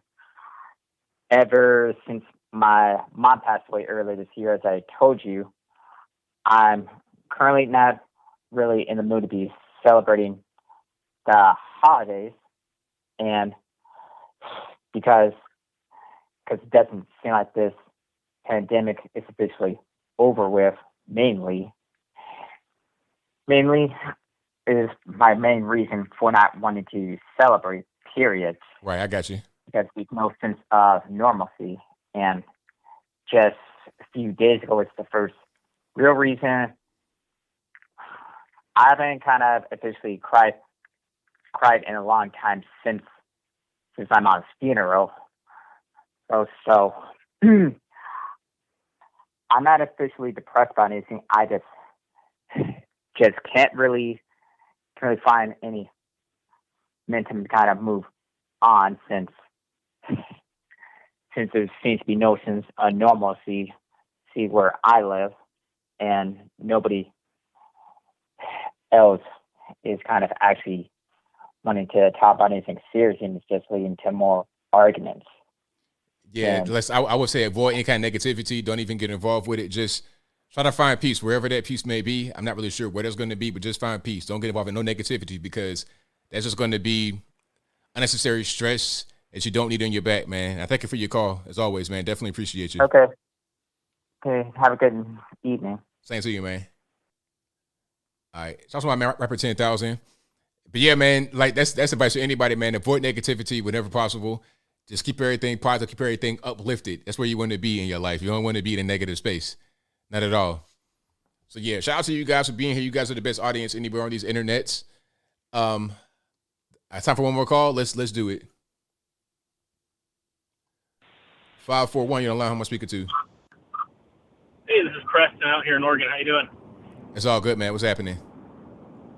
Hey, I was kind of curious to get your opinion on how far this SBF rabbit hole really goes. I think I read like a headline today that there was like $11.5 million invested in some small bank out in Washington. I don't know if you heard about that. I don't know if I read it from one of your retweets or whatever on Twitter, but I want to get your opinion on where you think this is all going. So what's your specific question?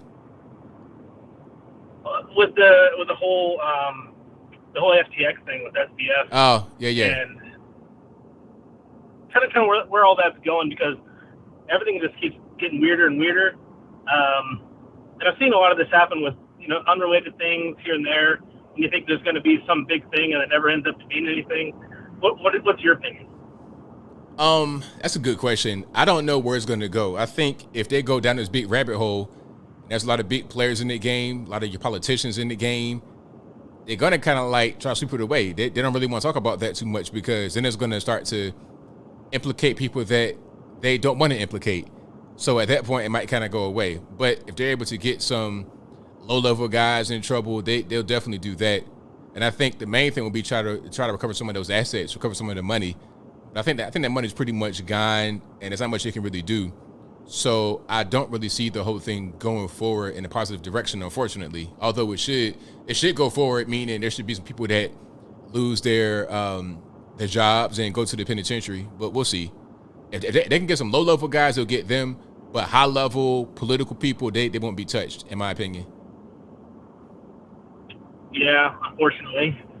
Yeah, I guess I just think it's weird that it's just so all over the place. And yeah, I mean, I don't really think that'll be some gigantic. Oh, it's all these people implement or not implemented, but you know, having to do with it. It won't be some gigantic thing, but I guess it's just. I wouldn't say it's necessarily the same thing. I just remember when a couple years back when Trump said that he had something that was some giant thing during. God, I can't even talk. You know, after the last election and all that kind of stuff, and he had that one female lawyer, and they had something to bring out, and thought it was going to be this whole big thing, and it ended up being nothing. And I just feel like I'm kind of used to that, but it's just, I don't know. When it gets all this with all this money and all this just crazy deep crime, it's just weird how it just fizzles out. I mean, I guess maybe that's not weird. I'm so used to it now, but it's just nuts. Yeah, I agree with you. But anyway, yeah. So that's all I wanted to just pick your brain a little bit about that. But I'll let you go, man. I love your show. Thank you for your call, man. Definitely appreciate you. Yep. All righty. That will be it for the calls from me. Thank you guys for being here. You guys are the best audience anywhere on these internets. I'll be back live again on Wednesday for real. I'm not going to leave this time. I'll be back live on Wednesday. Thank y'all for being here. Thank y'all for being so patient with me. I appreciate y'all. As always, you guys are the best. Thank you to all the mods for keeping the chat nice and in check, the trolls in check as well. Thank y'all for that.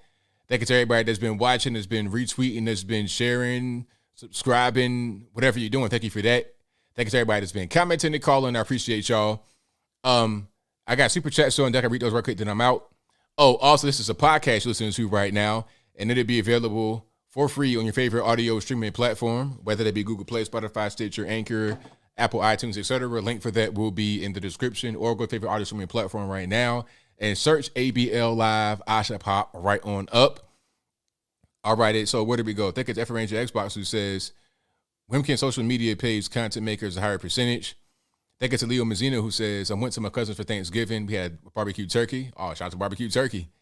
And thank you to Diamond Boy who says, love the content. One of these days I'll get through the lines. Keep it 100. Thank you for your call, man, or for your attempt to call and your donation, man. I appreciate you. But yeah, if you're having a hard time getting in, let me know your area code in the chat while you're trying to call. I'll see what I can do for you, man. But I think that will be a wrap from me. So until next time, y'all be safe. I'm out. And peace.